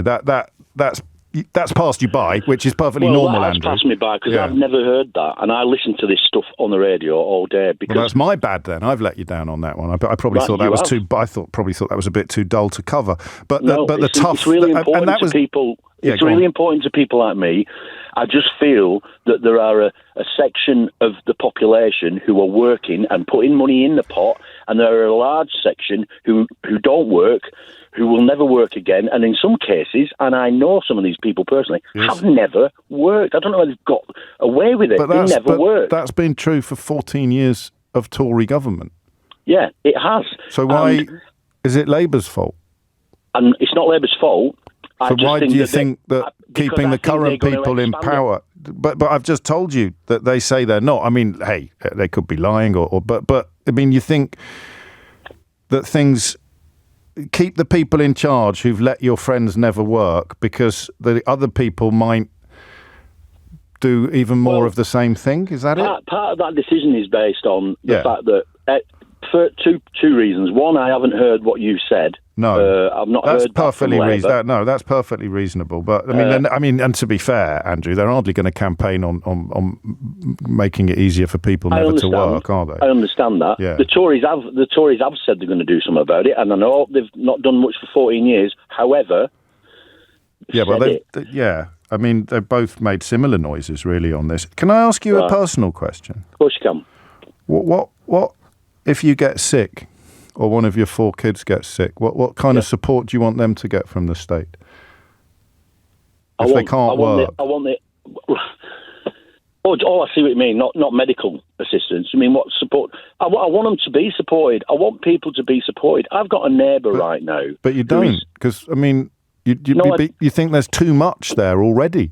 Whereas most people living in the circumstances you describe, your friends who've never worked in their lives notwithstanding. They're not my friends. All right, your acquaintances that have never worked in their lives.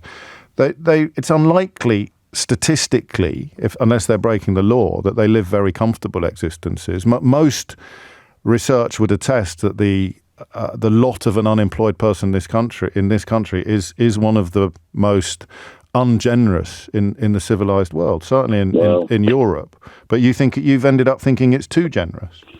What I think is that I don't think it's too generous. I think that you do, Andrew. You've got to let me finish, mate. Well, no, I know, but I can't let you contradict yourself without pointing it out. You do think it's too generous. Because I've never used the word generous. I think there are too many people on it who shouldn't be. Yeah. That's not generosity. But that's 14 years of Tory rule. What's that got to do with Keir Starmer? What's that got to do with Keir Starmer? It's 14 years of Tory rule, plus whoever was in before them. Yeah. It's gone on for years. This has gone on for decades. Yeah. And so why is it a Labour thing then? I didn't say it was a Labour thing. What I'm saying this is what the whole phone-in's about, Andrew. Why you're going to vote for the people who have presided over what you're describing, rather than the people who haven't. Because I think the choice between Tory and Labour is, I think the Tories may do something about it. I half believe them, and Labour, I don't think they will. And the question about what trust Tories a little bit more. What do you want to happen when you get sick, or when your children get sick, or when you go through a period of unemployment? How much? I want to be supported. Be supported. Because I've put the money in, I've paid in all my life, and there's way too many people who never pay in and are taking out. How do we find them, do you think?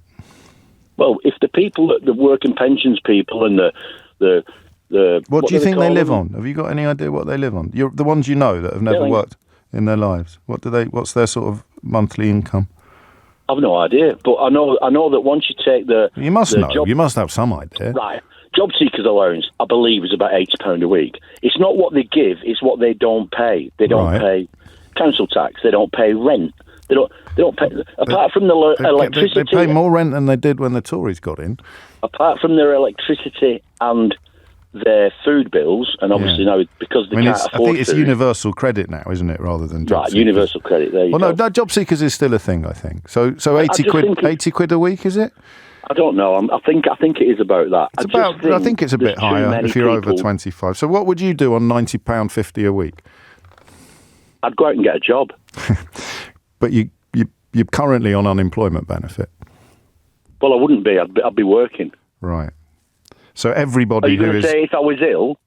No, I'm saying that's it. So the £90.50 a week is still too generous because obviously they need less. Because if it was less, they'd go. Well, what do you think they're doing then, Andrew? It's not too generous. But in what circumstances would that person go and get a job then? Because it must be too comfortable for them on £90 a week.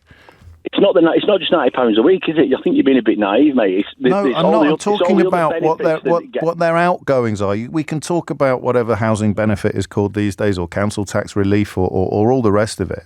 But you must feel that the reason why these people are not going out and getting a job is because they're choosing to live on the income they receive from the state. Right? We can agree about that. I'm not putting words. I'm not putting words in your mouth, which means it's too. Which means it's too much. No, I'm not saying it's too much. What I'm saying is it works for them, and the system that's employed, maybe they have got other incomes that they're not disclosing. Well, that's breaking the law. Right, okay. And we started off by attacking lawyers. Right, okay. So who do you want to prosecute? Who do you want to prosecute the ones that are breaking the law?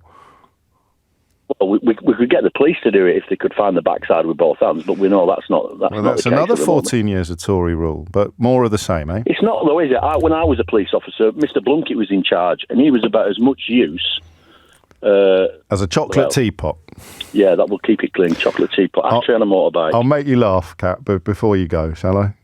Yeah, go on. So when you said that you'd bet your left leg on something, Karen texted. She said, "Bet both legs, you coward."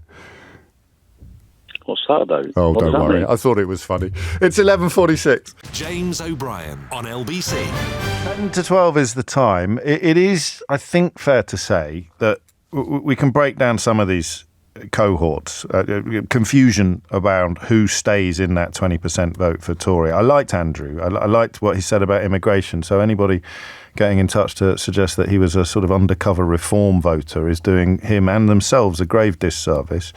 But Nico is right in Appledore in Devon when he points out that you can never really win over people who've been convinced that those who have less than them are the problem. The reason why you don't have what you think you should have, or that you feel aggrieved about your slice of the pie, is the fault of people who've got even smaller slices of the pie. And that is something that I've always struggled to do and will always continue to struggle to do. Happily, most people got Karen's joke about both legs, although if you've got to explain it, it hasn't worked, has it? And then the private schools and the question of trust. But that's an odd one, especially when you push people on the question of why they would trust one politician over another. And they come out with lies, in the case of the first caller, that have been disseminated by profoundly morally corrupt Conservative politicians like Boris Johnson. And remember, every current Conservative was completely complicit in every single thing that Boris Johnson did.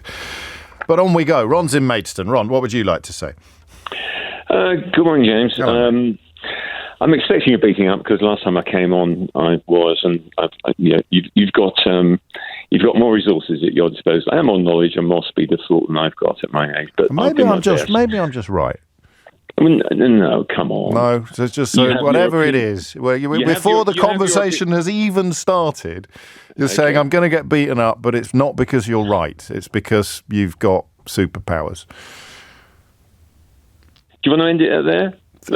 You rang me. Just to be clear, I didn't ring you. You rang me. But anyway, so you've already waved the white flag. We should probably hear what you've got to say. Thank you. Okay, what would you like to know from me? Well, it's a phone-in, mate. I've been asking a question for 52 minutes. Yeah, but I've not been listening for the whole thing. I've only tuned in the last 20 minutes, so I'd like to join in on that. What specifically would you like to ask me? What did you have for tea last night? What did I what? What did you have for tea last night? Yeah, what did you have for tea last night? Do you really want to know? Yeah. God, it relies on a bit of... I can do it. I had a chicken Caesar salad. That's nice. Croutons? Croutons. Do you make your own dressing? I didn't. I went to a pub to get it. Oh, very nice. What's your favourite biscuit? Do you know what I really love? No. The chocolate fingers, and you bite off both of the ends and suck tea through it. Lovely. And why are you voting Tory? Well, I've only just decided to. I have done most of my life, but I've challenged my opinions in recent times. Really? Yeah, that's why I'd listen to your programme sometimes, because I like to hear the things that you say. Okay. I prefer the things that you say because you have a depth of knowledge and you're very eloquent. Some of the people that phone in, no, it's not kind, it's accurate. Some of the people that phone in... It's kind and accurate. Okay, it can be both. I'm not very convinced by many of the people you phone in. I quite liked your last caller, and I think he's expressing himself very well. I did as well.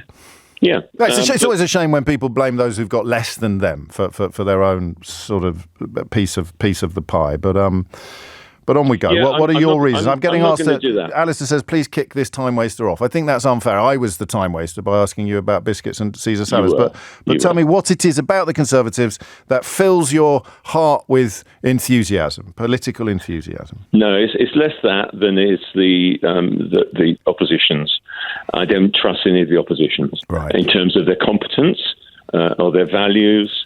Or their leadership, or their... those things mainly. You don't sound like someone who's been challenging their opinions and recently arriving at support for the Conservative Party. What are the values that Keir Starmer holds that you don't like? Well, I think he's sort of... Values, remember? That's the word we're looking for. Okay. Well, I think he's got... Okay, fine. I don't think necessarily his values are any worse than... well, why do you bring him up then? I apologise for that. Okay. I think. No, shut up. I think he sways according to. I think he's driven mainly by his. He wants to get into power. Yes. And he wants his party to get into power. Remember, enthusiasm. Can I speak for a minute before you butting in? No, Ron. This anger, mate. You've really got to sort it out. Okay, no, it's bad for you and it's bad for the people that you live with. Just get a grip and start being a little bit more polite and civilised. I'm conducting a phone-in, which you have rung into. And the question that I'm asking is, why do you like the Tories? I don't want you to say things about Keir Starmer that you then have to abandon because you're devoid of evidence. I'm going to give you one more chance to conduct a civilised conversation among adults, and you're going to tell me what it is about Rishi Sunak's leadership of the Conservative Party that enthuses you. That's the question, is it? Okay. It's been a question since 11 o'clock this morning, champ. I'm sorry I haven't listened to all your programme. Yes, but now you know what the question is, and it's not fair on all the people waiting to speak that you continue to clog up my switchboard. So what is the enthusiasm, the basis for your enthusiasm towards Rishi Sunak? Is there not enthusiasm towards Rishi Sunak? Well, that's the phone-in that we're having. Richard's in Newquay. What would you like to say?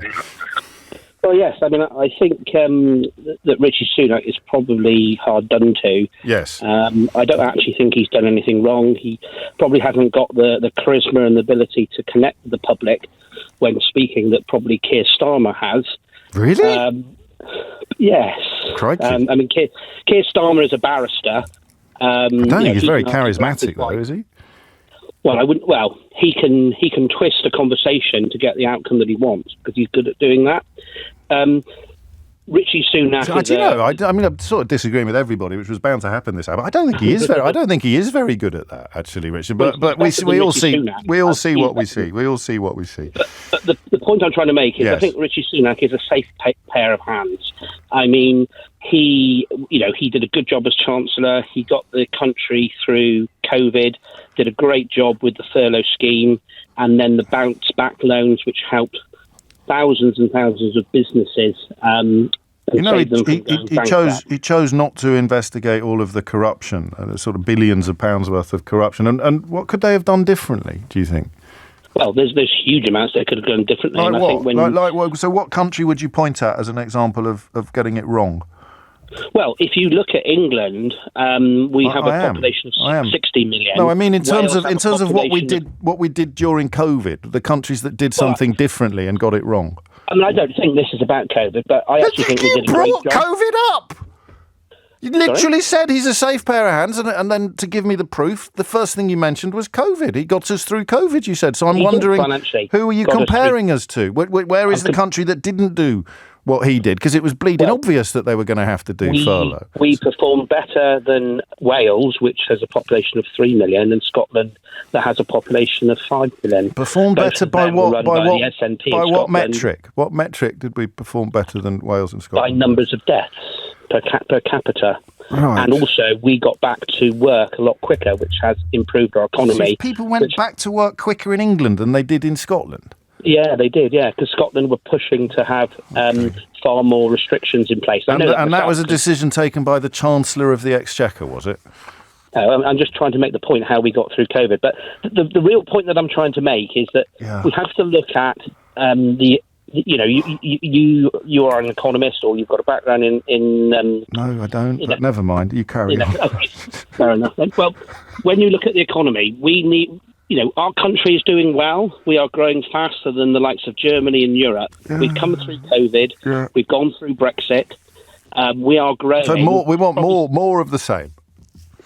Well, when you look at what we do, we're growing. We're far ahead of our peers. So if you look at Wales, Labour is run by Wales. Yeah. The NHS. But Wales is run by Labour.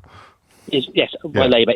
The waiting lists in Wales are worse than England. Yeah. We have a population in England of 60 million.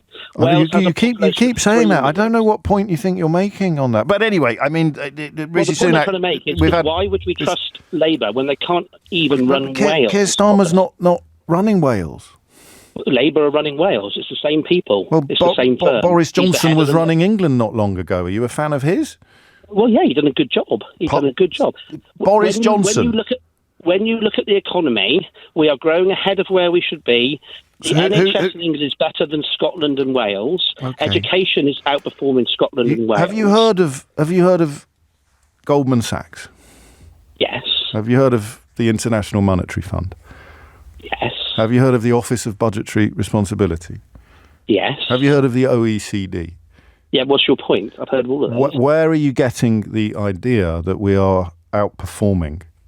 Well, have you heard of UBS? If you look at UBS, their forecast for the UK is that we are growing faster than what France and Germany are. That growth depends on where you were when the measure started, where the metric started. So if you've fallen further than everybody else and you start coming back, then your growth will be higher than them. But what is tell me more about UBS. What is UBS?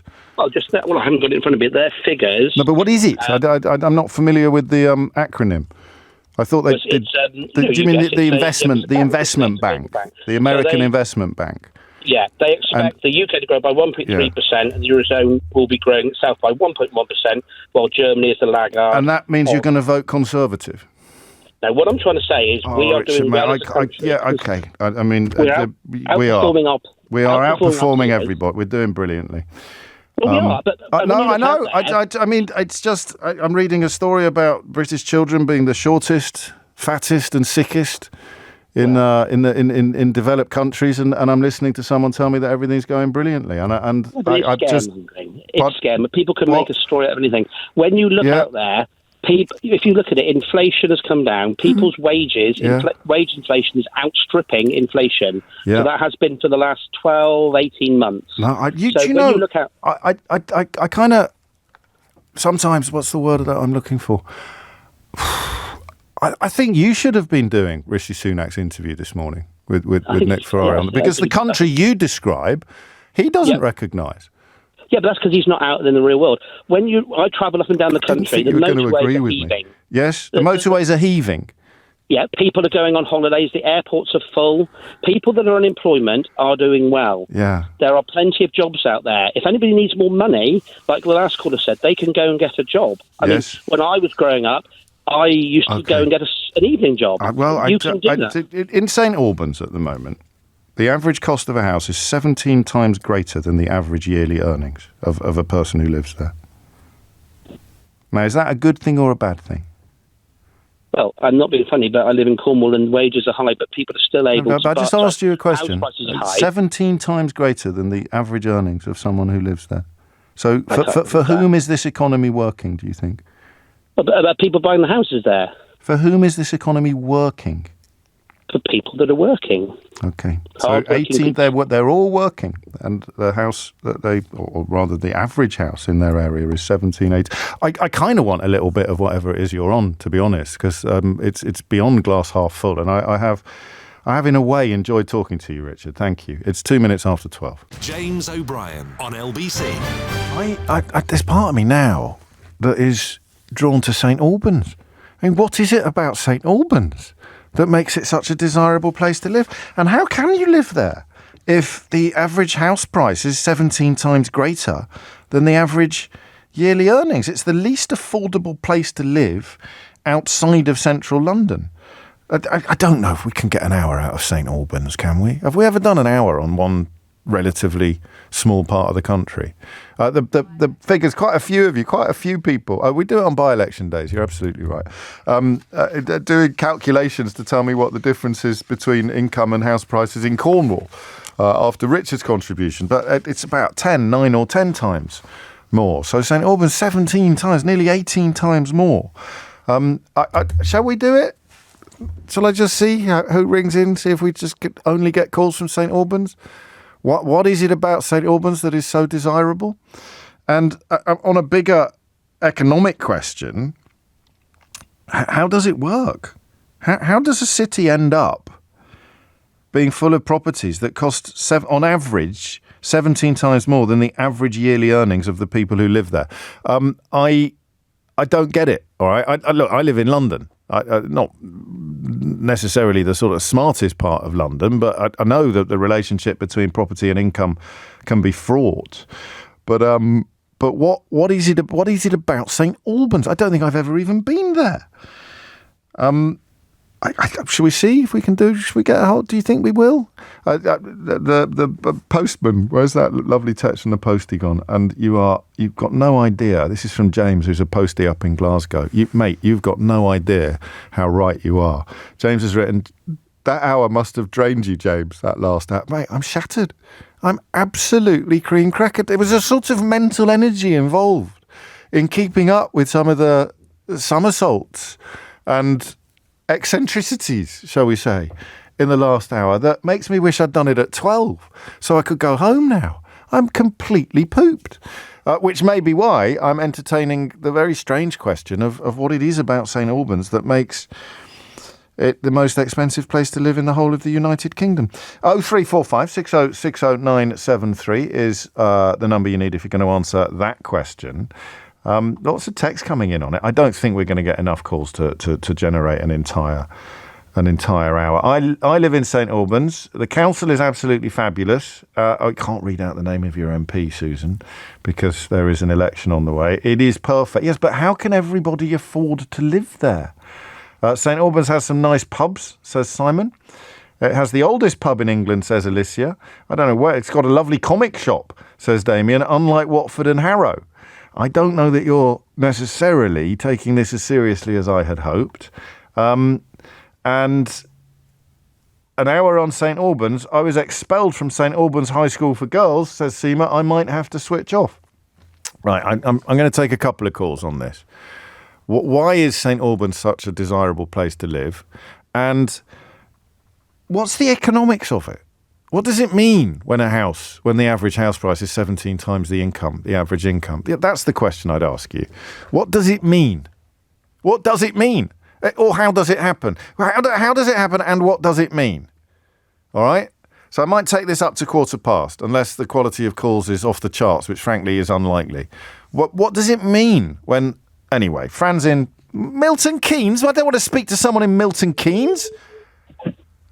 Hello, sorry, I'm a first-time caller, so please be kind. Well, it's a bit late now. I've just attacked you for being in Milton Keynes. What are you doing in Milton Keynes when St Albans is the place to be? So I grew up in St Albans, born and raised, but excuse me, my 11-month-old in the background, by the way, you can hear him. Beautiful sound. Hello. And I grew up there, but me and my other half, we were priced out of the area because we couldn't afford to live there, but we would have loved to have lived there. Why? I've got a lot of friends. I've got a lot of friends and family live there.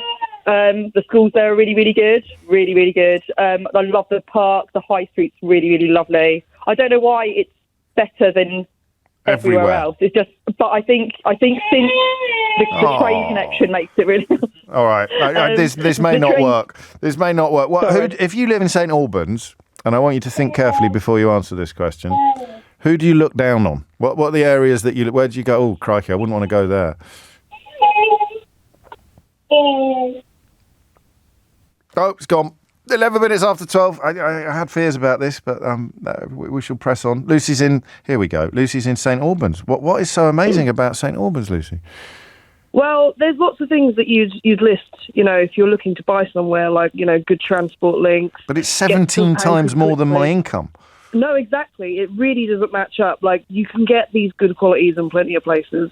Plenty of home counties, towns have links to the M25 and into London. I mean, there's loads of great things about it. I love it as a city, but it's definitely not worth the price tag. And you're conscious of how expensive it is compared to, say, Harpenden? Yes, definitely. I mean, I'm 26, and everyone I know roughly my age has not bought somewhere in St Albans. They've all had to move to Welwyn or Dunstable. Like the last caller. So we can't quite pin it down. I read that it's because it does somehow combine London. You feel that you're sort of someone said to the BBC, it has a London vibe. But the traffic is terrible. No, they don't mean that. It's got a hustle and a bustle with lots of young people, but there'll be young people still living with their parents because you're going to have a sort of lost generation. As soon as you want to buy a home, you're going to have to move further afield. Yeah, definitely. I mean, most people I know my age are still with their parents, so... See, I've got a full switchboard now, Lucy, but I don't think there's an hour of material here, do you? I don't think there is. No. I mean, honestly, St Albans is a nice place, but that's it, really. But everyone moans about how it's getting worse and worse on the Facebook group. On the property prices getting worse and worse, or just the behaviour of people getting worse and worse?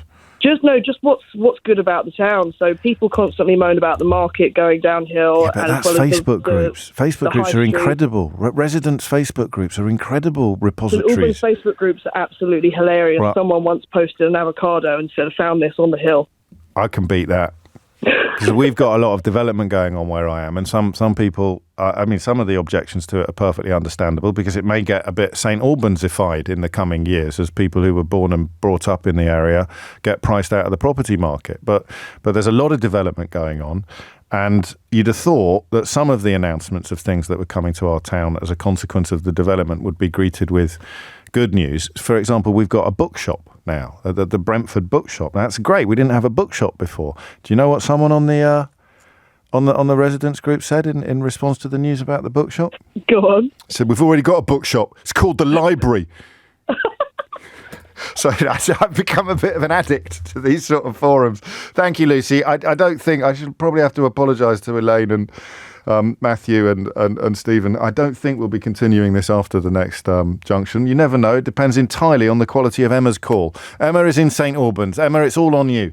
Oh, hello. I'm a first-time caller. Oh, the reason why I rang in, I was sitting outside a school in St Albans to pick up my granddaughter, and both my sons live in St Albans.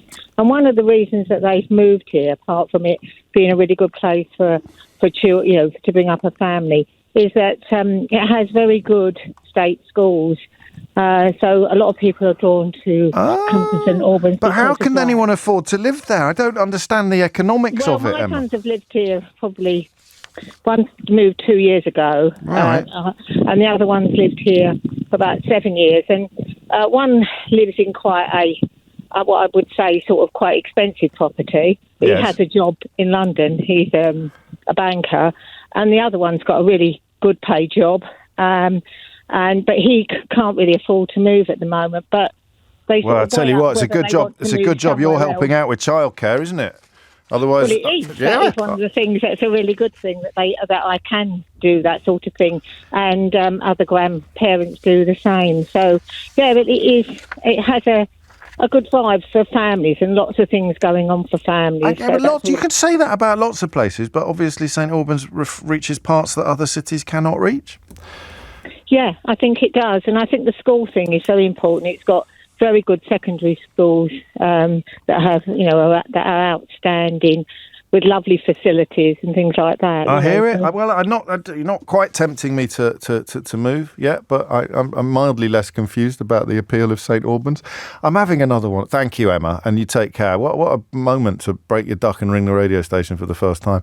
I'm having one of those moments where I think about an imaginary listener who has just tuned on that second and hears me say something really weird. But this is a whole conversation, isn't it? This is a whole 15 minutes where you tuned in at 12 o'clock thinking you were going to be listening to some hard-hitting political commentary from James O'Brexit.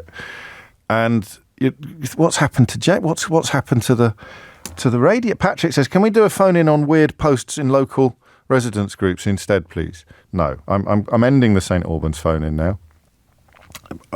Quite possibly never to return. In fact, the last two topics we've done, as things stand, I'm never going to do again.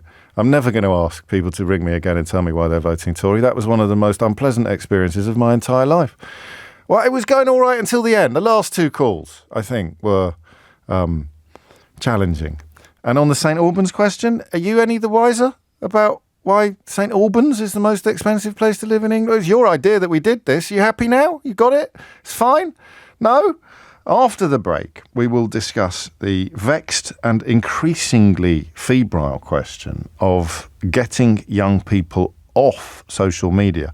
I don't mean the bans, I mean getting them off. And one way, perhaps, to look at this issue will be working out the difference that it made to your life when you realised as a grown-up that you were spending far too much time on there. It's 12:17.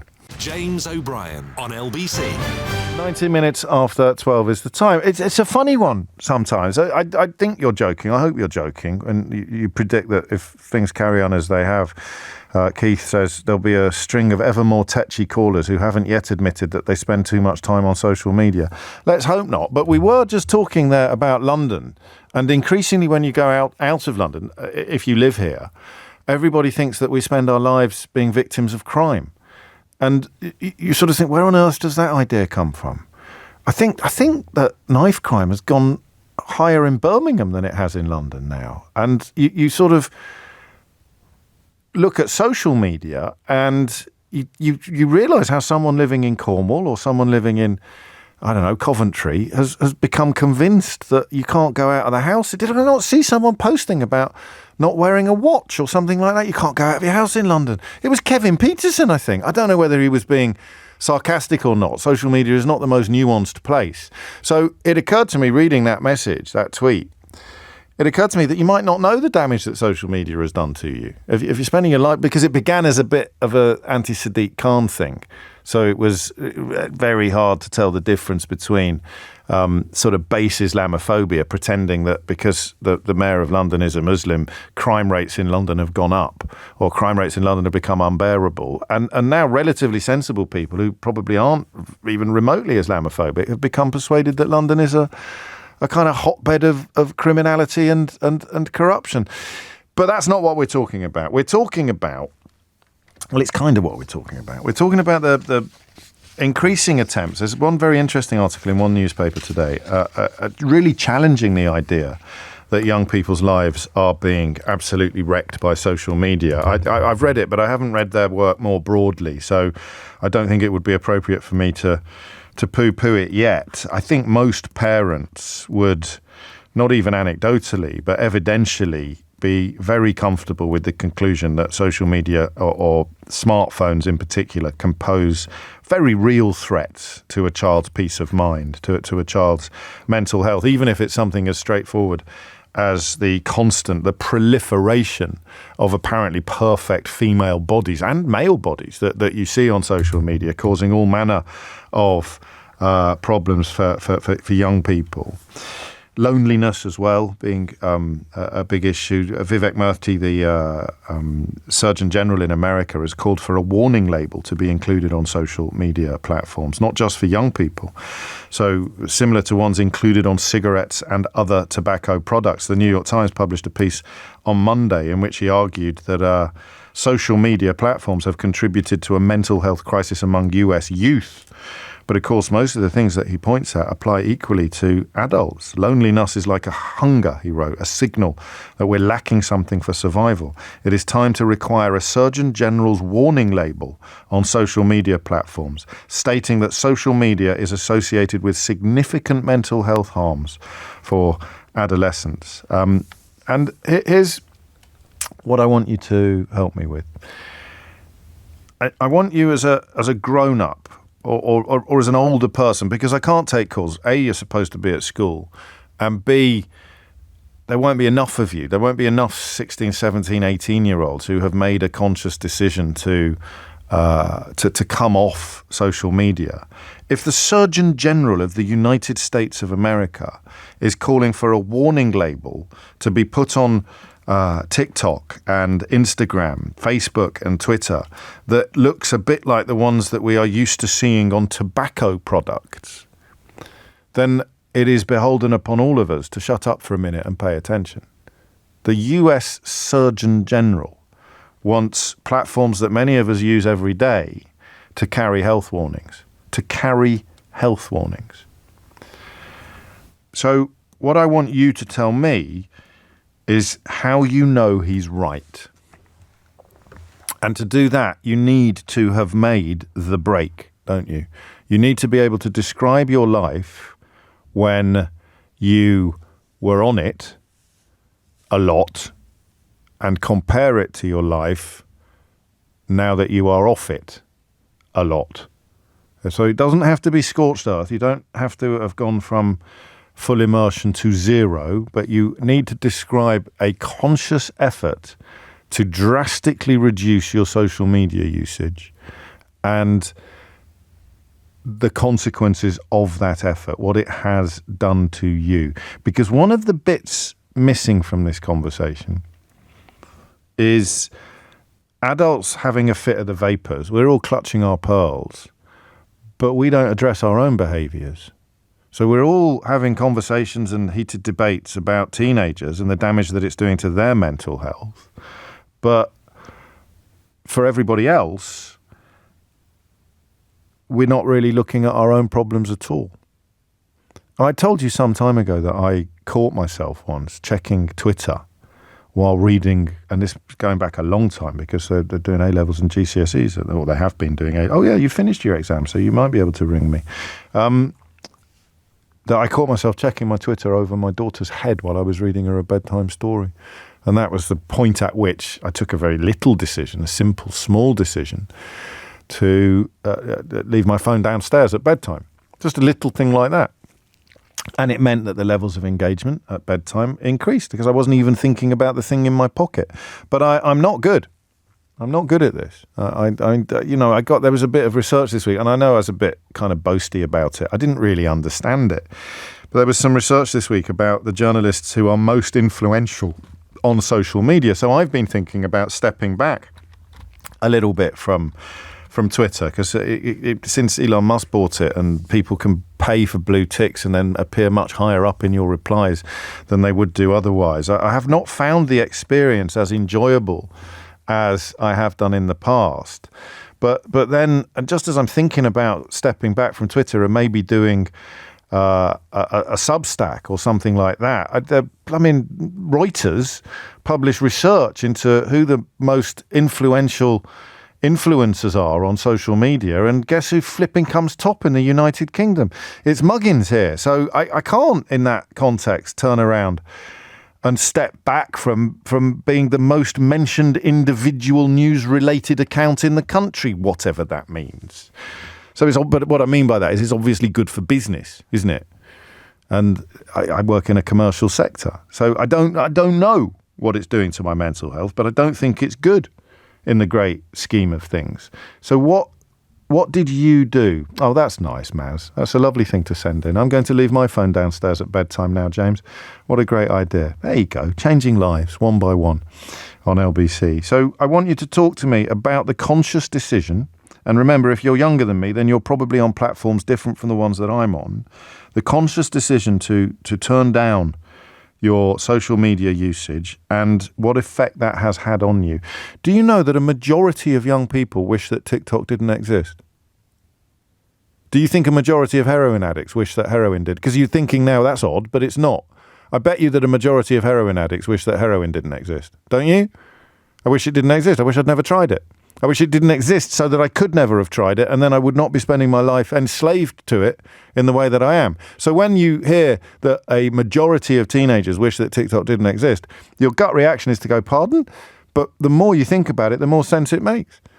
Radio 4, who I wouldn't normally mention because they are our competition, but they do some fantastic documentaries, and they followed some children in a recent show, just over 5 days, where they had to give up their phone for 5 days. I can't quite remember whether they were replaced. Yeah, they must have been replaced with like a flip phone or a non-smartphone, so you could still be contacted and contact.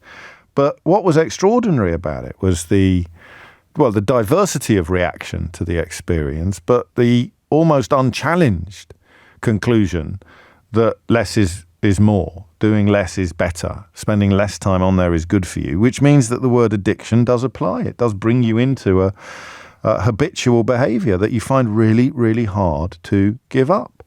So you tried, and actually we should include people who have tried and failed. You've tried to give it up and you can't. So you are the addict that is under discussion here. So it doesn't have to be a completely revolutionary moment in your life. But obviously, the more profound the change you've noted since changing your habits, then the better it would be. 0345 6060 973 is the number that you need. And Sam in Canterbury also joining the Leave My Phone Downstairs at Bedtime Club. Oh, that's my good deed for the day, isn't it? I didn't ever cross my mind that might actually be helpful advice to younger parents of children younger than mine. But there is no downside to it at all.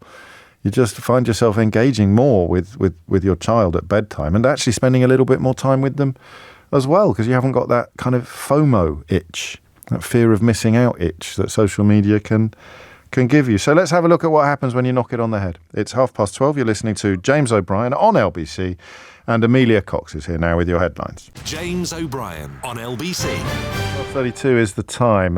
Still texting, obviously, but an extraordinary number of people who have knocked it on the head. This is from Tim. I switched off 4 months ago, switched off X. I enjoyed Twitter during COVID, including your contributions, James. But as the platform matured under Musk, I found content to be darker and uglier, and I found myself being angry quite a lot of the time.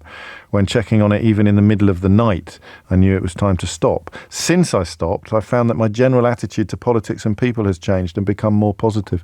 Do you remember, I think it's in my first book, do you remember the caller who was sort of full EDL, heading in a very EDL direction, and his wife told him to stay off his laptop? Not his smartphone, but we're going back 10 years or thereabouts. I always remember that call.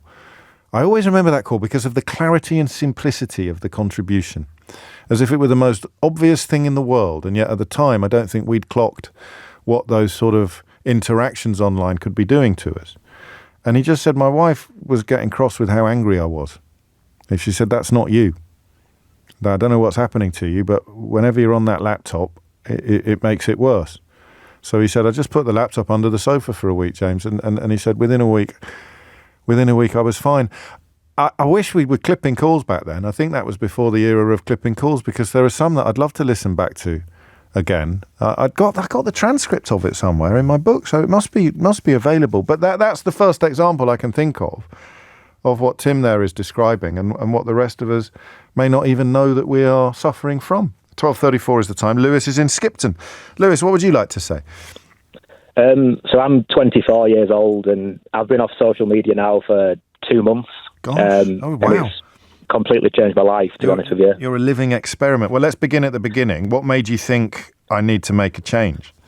I've tried to kind of reduce my screen time for quite a while. So, I've set like app limits on my phone and stuff like that. Yeah. So maybe, I only allow myself for half an hour. But then, it's too easy to just kind of overcome that. So after trying for a while, I've just thought, you know what, I need to come off it. But why? Why did you need to come up? What was it that you felt was unhealthy, or what was it that was happening that made you think, I don't want this anymore? There's quite a few things, really. Well, take your time. You're spending you're spending too much time on it, first of all. So for me, it might be six hours a day, maybe. And you're achieving nothing. You're getting nothing meaningful in return. Exactly. Except distraction. Just distraction. That's all it is. Distraction and comparison to other people as well. So there's obviously all the different social media platforms, but on things like Instagram, it's just people posting the highlights of their life, and I think subconsciously you're just looking at what other people are doing and thinking, why isn't my life like that? So it's been absolutely massive, and just for things like just that constant state of comparison, and just not knowing things is great. Like I can bump into people now, and beforehand I'd have known what they're doing on social media, but you can actually have a conversation with them and actually find out what they're doing in life. Do you know the Surgeon General in America identified that as one of the downsides, one of the big problems, and I wasn't quite 100% sure what he meant, but you've just crystallised it entirely. It takes away the need for proper human interaction. Exactly. I think for me, like, I'm 24 and I've kind of grown up since I was 12, 13, 14 on social media. So I think we are like the first kind of like generation who's just always really known this. It completely just, you forget, like, it kind of reduces your skills to actually socialise because you already know what's going on. You have nothing to talk about, but it's nice to actually just have these new things that you're finding out from people and just experiencing little things in life that, obviously on social media, the bar's really high all the time. Yeah. You've expressed it beautifully. Do you spread the word? I mean, do any of your peers, your contemporaries, do they think you're daft, or do they envy you, or have you persuaded some other people to try it? I think some people envy me. I mean, it's quite a strange one for me because I do actually work in kind of the media space, so coming off social media is a weird one. For my friends, I think this, and like my fiance and things like that, it's just so ingrained into what they're doing, and they don't actually recognise that it is a problem, and maybe it isn't for them, but it was for you, and you knew it was, because it was making you unhappy. You talk about comparison and that idea that you will never feel fulfilled because you're constantly comparing yourself to entirely artificial images and entirely artificial lives. Yeah, exactly. And for me as well, just another one. So I've been sober for like 18 months now. Made the decision again to stop drinking and things like that. Gosh. And that, but coming off social media for this 2 months, I'd say has had more impact. That's been the better thing, hands down. I always thought, I'll go sober and then that'll sort everything out. But coming off social media has just completely transformed just every part of my life. Absolutely well done, mate. Seriously. Thank you. That's brilliant. Keep it up. That's a really superb, quite inspirational, I hope, for some people listening. And a remarkable comparison. I mean, the nature of the addiction, 6 or 7 hours a day that are just lost, wasted. But then on top of that, the ability to have meaningful conversations, proper interactions with other human beings, that's something that Vivek Murthy, the US Surgeon General, picked up on. And that's why he wants a proper warning on these platforms that will look and read like the kind of warnings we're used to seeing on tobacco and tobacco products and cigarettes. It is 12:38. Let's go to Thomas, who's in Bristol. Thomas, what would you like to say? Oh, hello, James. Hello, mate. Yeah, I'm a 38-year-old, and so I was there at the birth of social media. Yes. And I grew up. I remember being 9, 10 years old with MySpace and then Facebook, and then finding my life being gripped every single day because I was so more interested of finding out what other people are doing in my life instead of people local to me, i.e. my close friends. Well, it felt exciting. It felt like the world was growing in front of you, didn't it? The limits of the world were expanding in real time as you looked at the screen. Yeah, no, 100%. You know, and then we've had more social media platforms come out like Instagram, and then you get drawn into this artificial life. And we're fueling those artificial lives on Instagram because they're relying on people just to watch their reels and support what they're doing, which makes them create more content. And then you have TikTok, where I deleted TikTok 6 months ago because I was spending about 4 hours a day on TikTok, just scrolling just to fill my time, because I'm a truck driver, so I spend a lot of time sat around. Sure. And I think there's so much things I could be doing better, like read a book, or and stuff like that. And it came to a point where I deleted it. I deleted Facebook like 4 years ago. Was it just the theft of your time, or was it influencing you in an undesirable and unpleasant way? Well, it was much like the last caller said. It started to make me have negative opinions of more people around me. Okay. And my tolerance of other people just became non-acceptance, because I just wasn't interested in what other people had to say, and I looked at people in a negative view just because of the amount of exposure I'm having to this online world.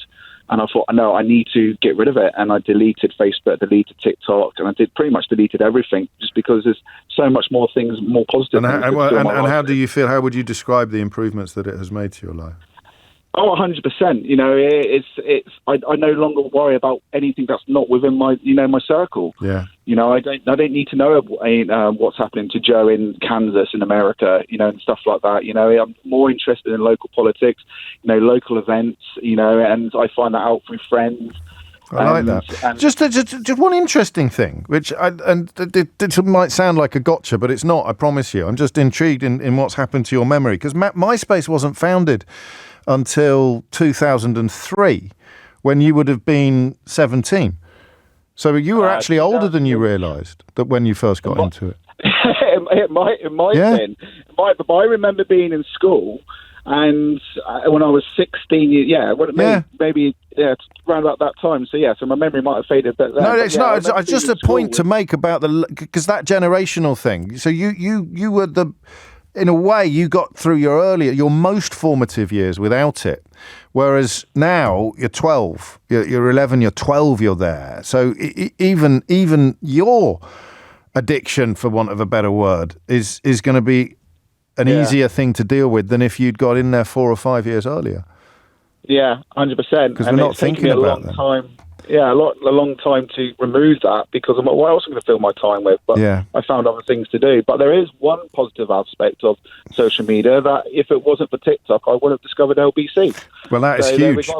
So be careful what you wish for. Be careful what you wish for, all you young people wishing that TikTok didn't exist. And we're very grateful for your time, Thomas. And of course, I'll tell you something I really noticed during lockdown, when I probably did spend more time on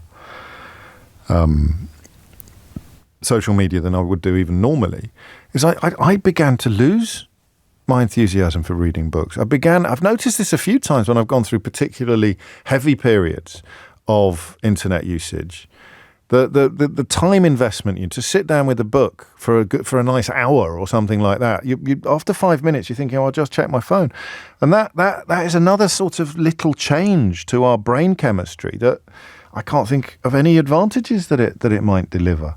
This is quite an interesting and a very honest one as well. I switched off 10 months ago, and now I'm only on LinkedIn. And in my case, it was due to the temptation for infidelity and flirtation, James. What's changed at fullest focus back to my family. We've also set limits for my 13-year-old daughter. And Robert said, I bet you're glad you changed the subject from St Albans, James. You're not wrong, Robert. Ross is in Glasgow. Ross, what would you like to say? Hi, James. I think I came off social media. I was trying to remember. I think it was 2021. Why? Why did you do it? I'm sort of in my late 40s, so I was part of Friends Reunited and Facebook and everything. That was the first one, wasn't it? I think. Yeah, pretty much. So. Yeah. I think so. And it was really, it was exciting. It was totally different. It was totally new. But it was actually the Shamima Begum case when all that happened. Yeah.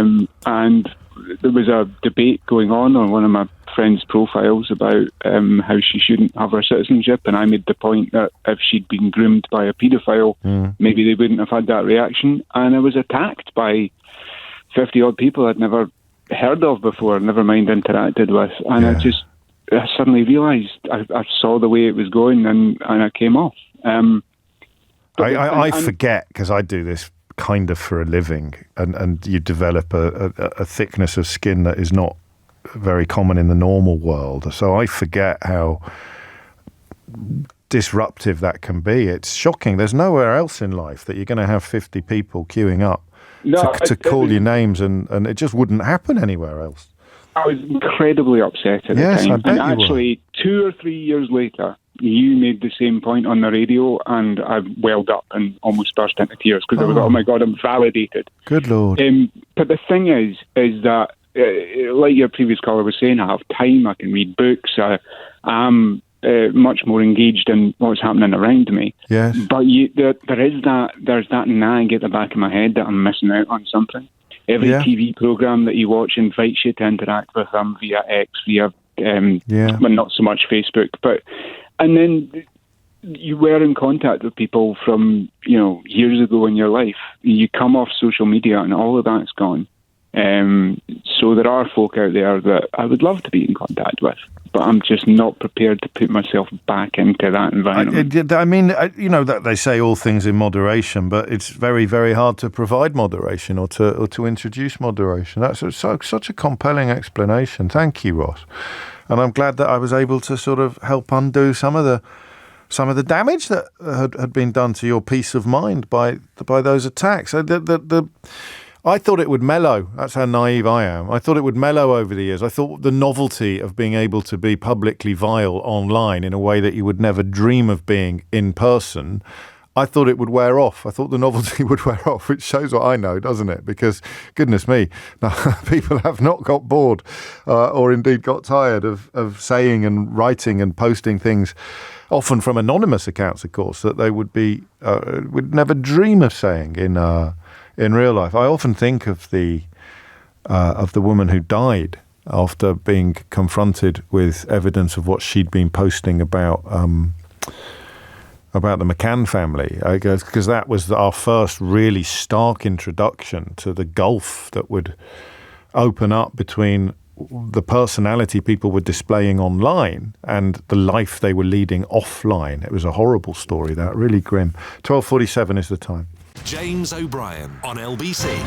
It is 10 to 1. How does this work? The average food bill has gone up by how much since the last election in the course of a year? So this is how much has it gone up by in the year since the last election, excluding alcohol? So what we spend weekly on food and non-alcoholic drinks, and then you obviously times that by 52 in order to get what the annual increase is. How much do you think it is? Just text me on this 84850 or WhatsApp 03456060973, and don't tell me if you know. Just tell me. Have a little think about your own outgoings, and see if you can put a number on how much you think your food bills have gone up by since 2019, and just see if we get close to the sweet spot, because obviously it's an average, so it's not as if everybody's going to send in the same number.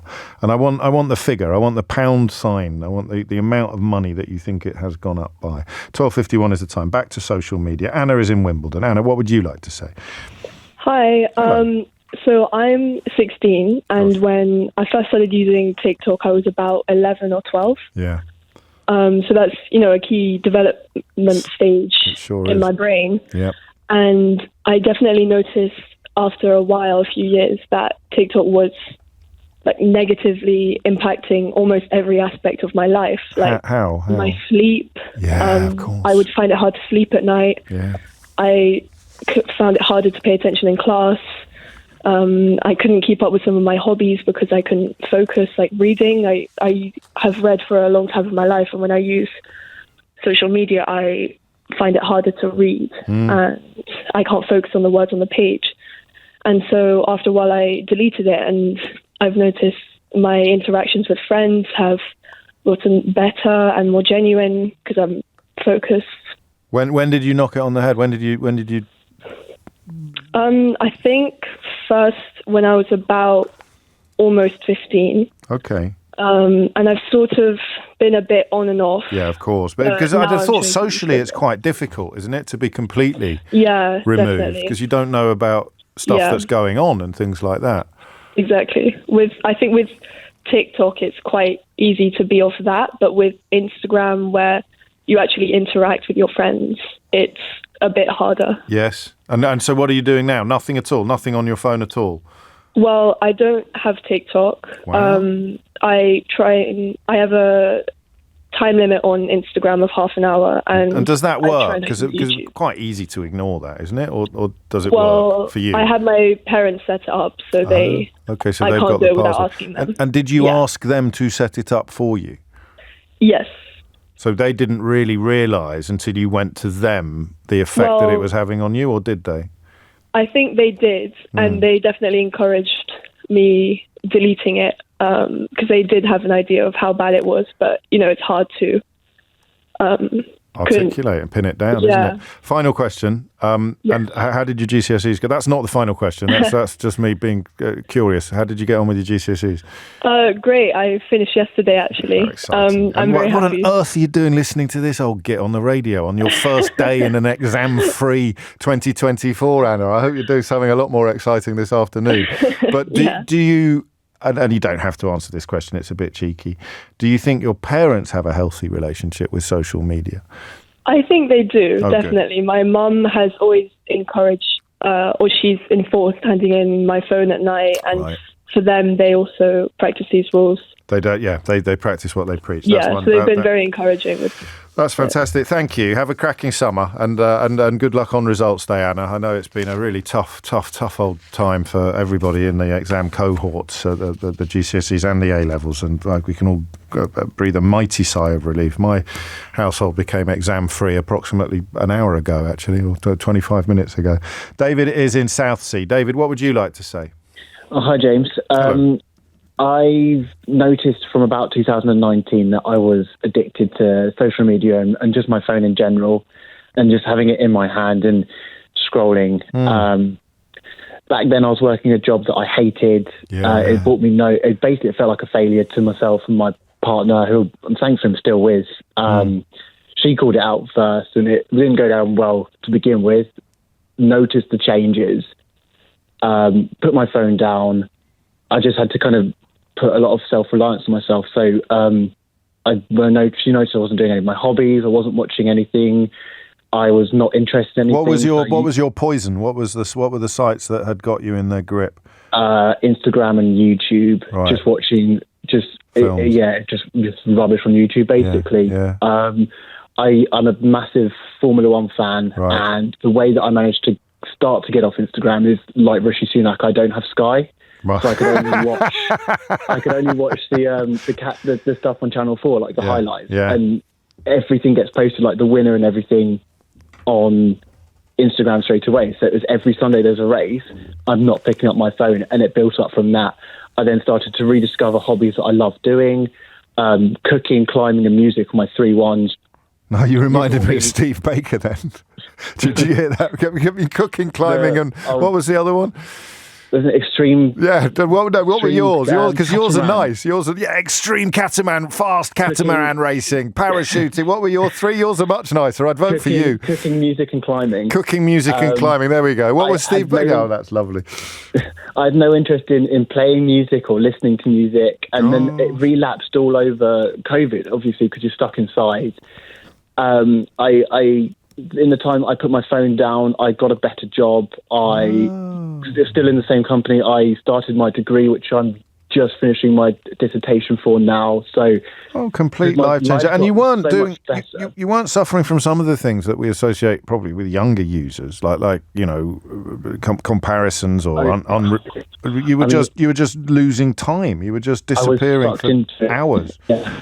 I've got a baby due next month, and it's now my mindset is more, and same with my watch. My partner is now my wife. Is the subject of how can we be a better that's lovely. Influence to our child. Basically, we are terrified of her growing up in a world that's completely dominated by social media, by smartphones, because we don't know what psychological damage very much a work in progress going to do. No, but you're on the ball. You're going to be better equipped than I was 18 years ago, because we are aware of some of the dangers, and take that little bit of advice. I'm sure you don't need it given the journey that you've been on, but when the little one gets a little bit older, when it's bedtime story time, leave all phones downstairs when you go upstairs for bedtime. Although my friend Scott sends me messages sometimes that distract me from the important business in hand. Scott sent me a message. He said, I leave the kids downstairs and take the phone up. But he's very silly. That's almost it from me for another day. Apologies to John Joe and to Russ, Amy, and others. We will probably return to some of this territory another day. If you missed any of today's show, you can listen back on Catch Up on Global Player, the official LBC app, where you can also pause and rewind live radio. So that's a healthy app. It's an app that lets you listen to the radio on your phone, and you can download it now for free from your app store or head to globalplayer.com. Coming up at 4 on LBC, it's Tom Swarbrick, but now I'm handing over a bit early. I need to fill another 17 seconds. I've reduced my social media activity for the very reason your guest but last was saying. It was definitely fragmenting my brain. Yeah. And do you notice an improvement? Yeah, I have, Really? Yeah. Really? No mistakes today, Mr. O'Brien. But now, coming up at 4 on LBC, it's Tom Swarbrick, but now it's time for Sheila Fogarty. James O'Brien on LBC.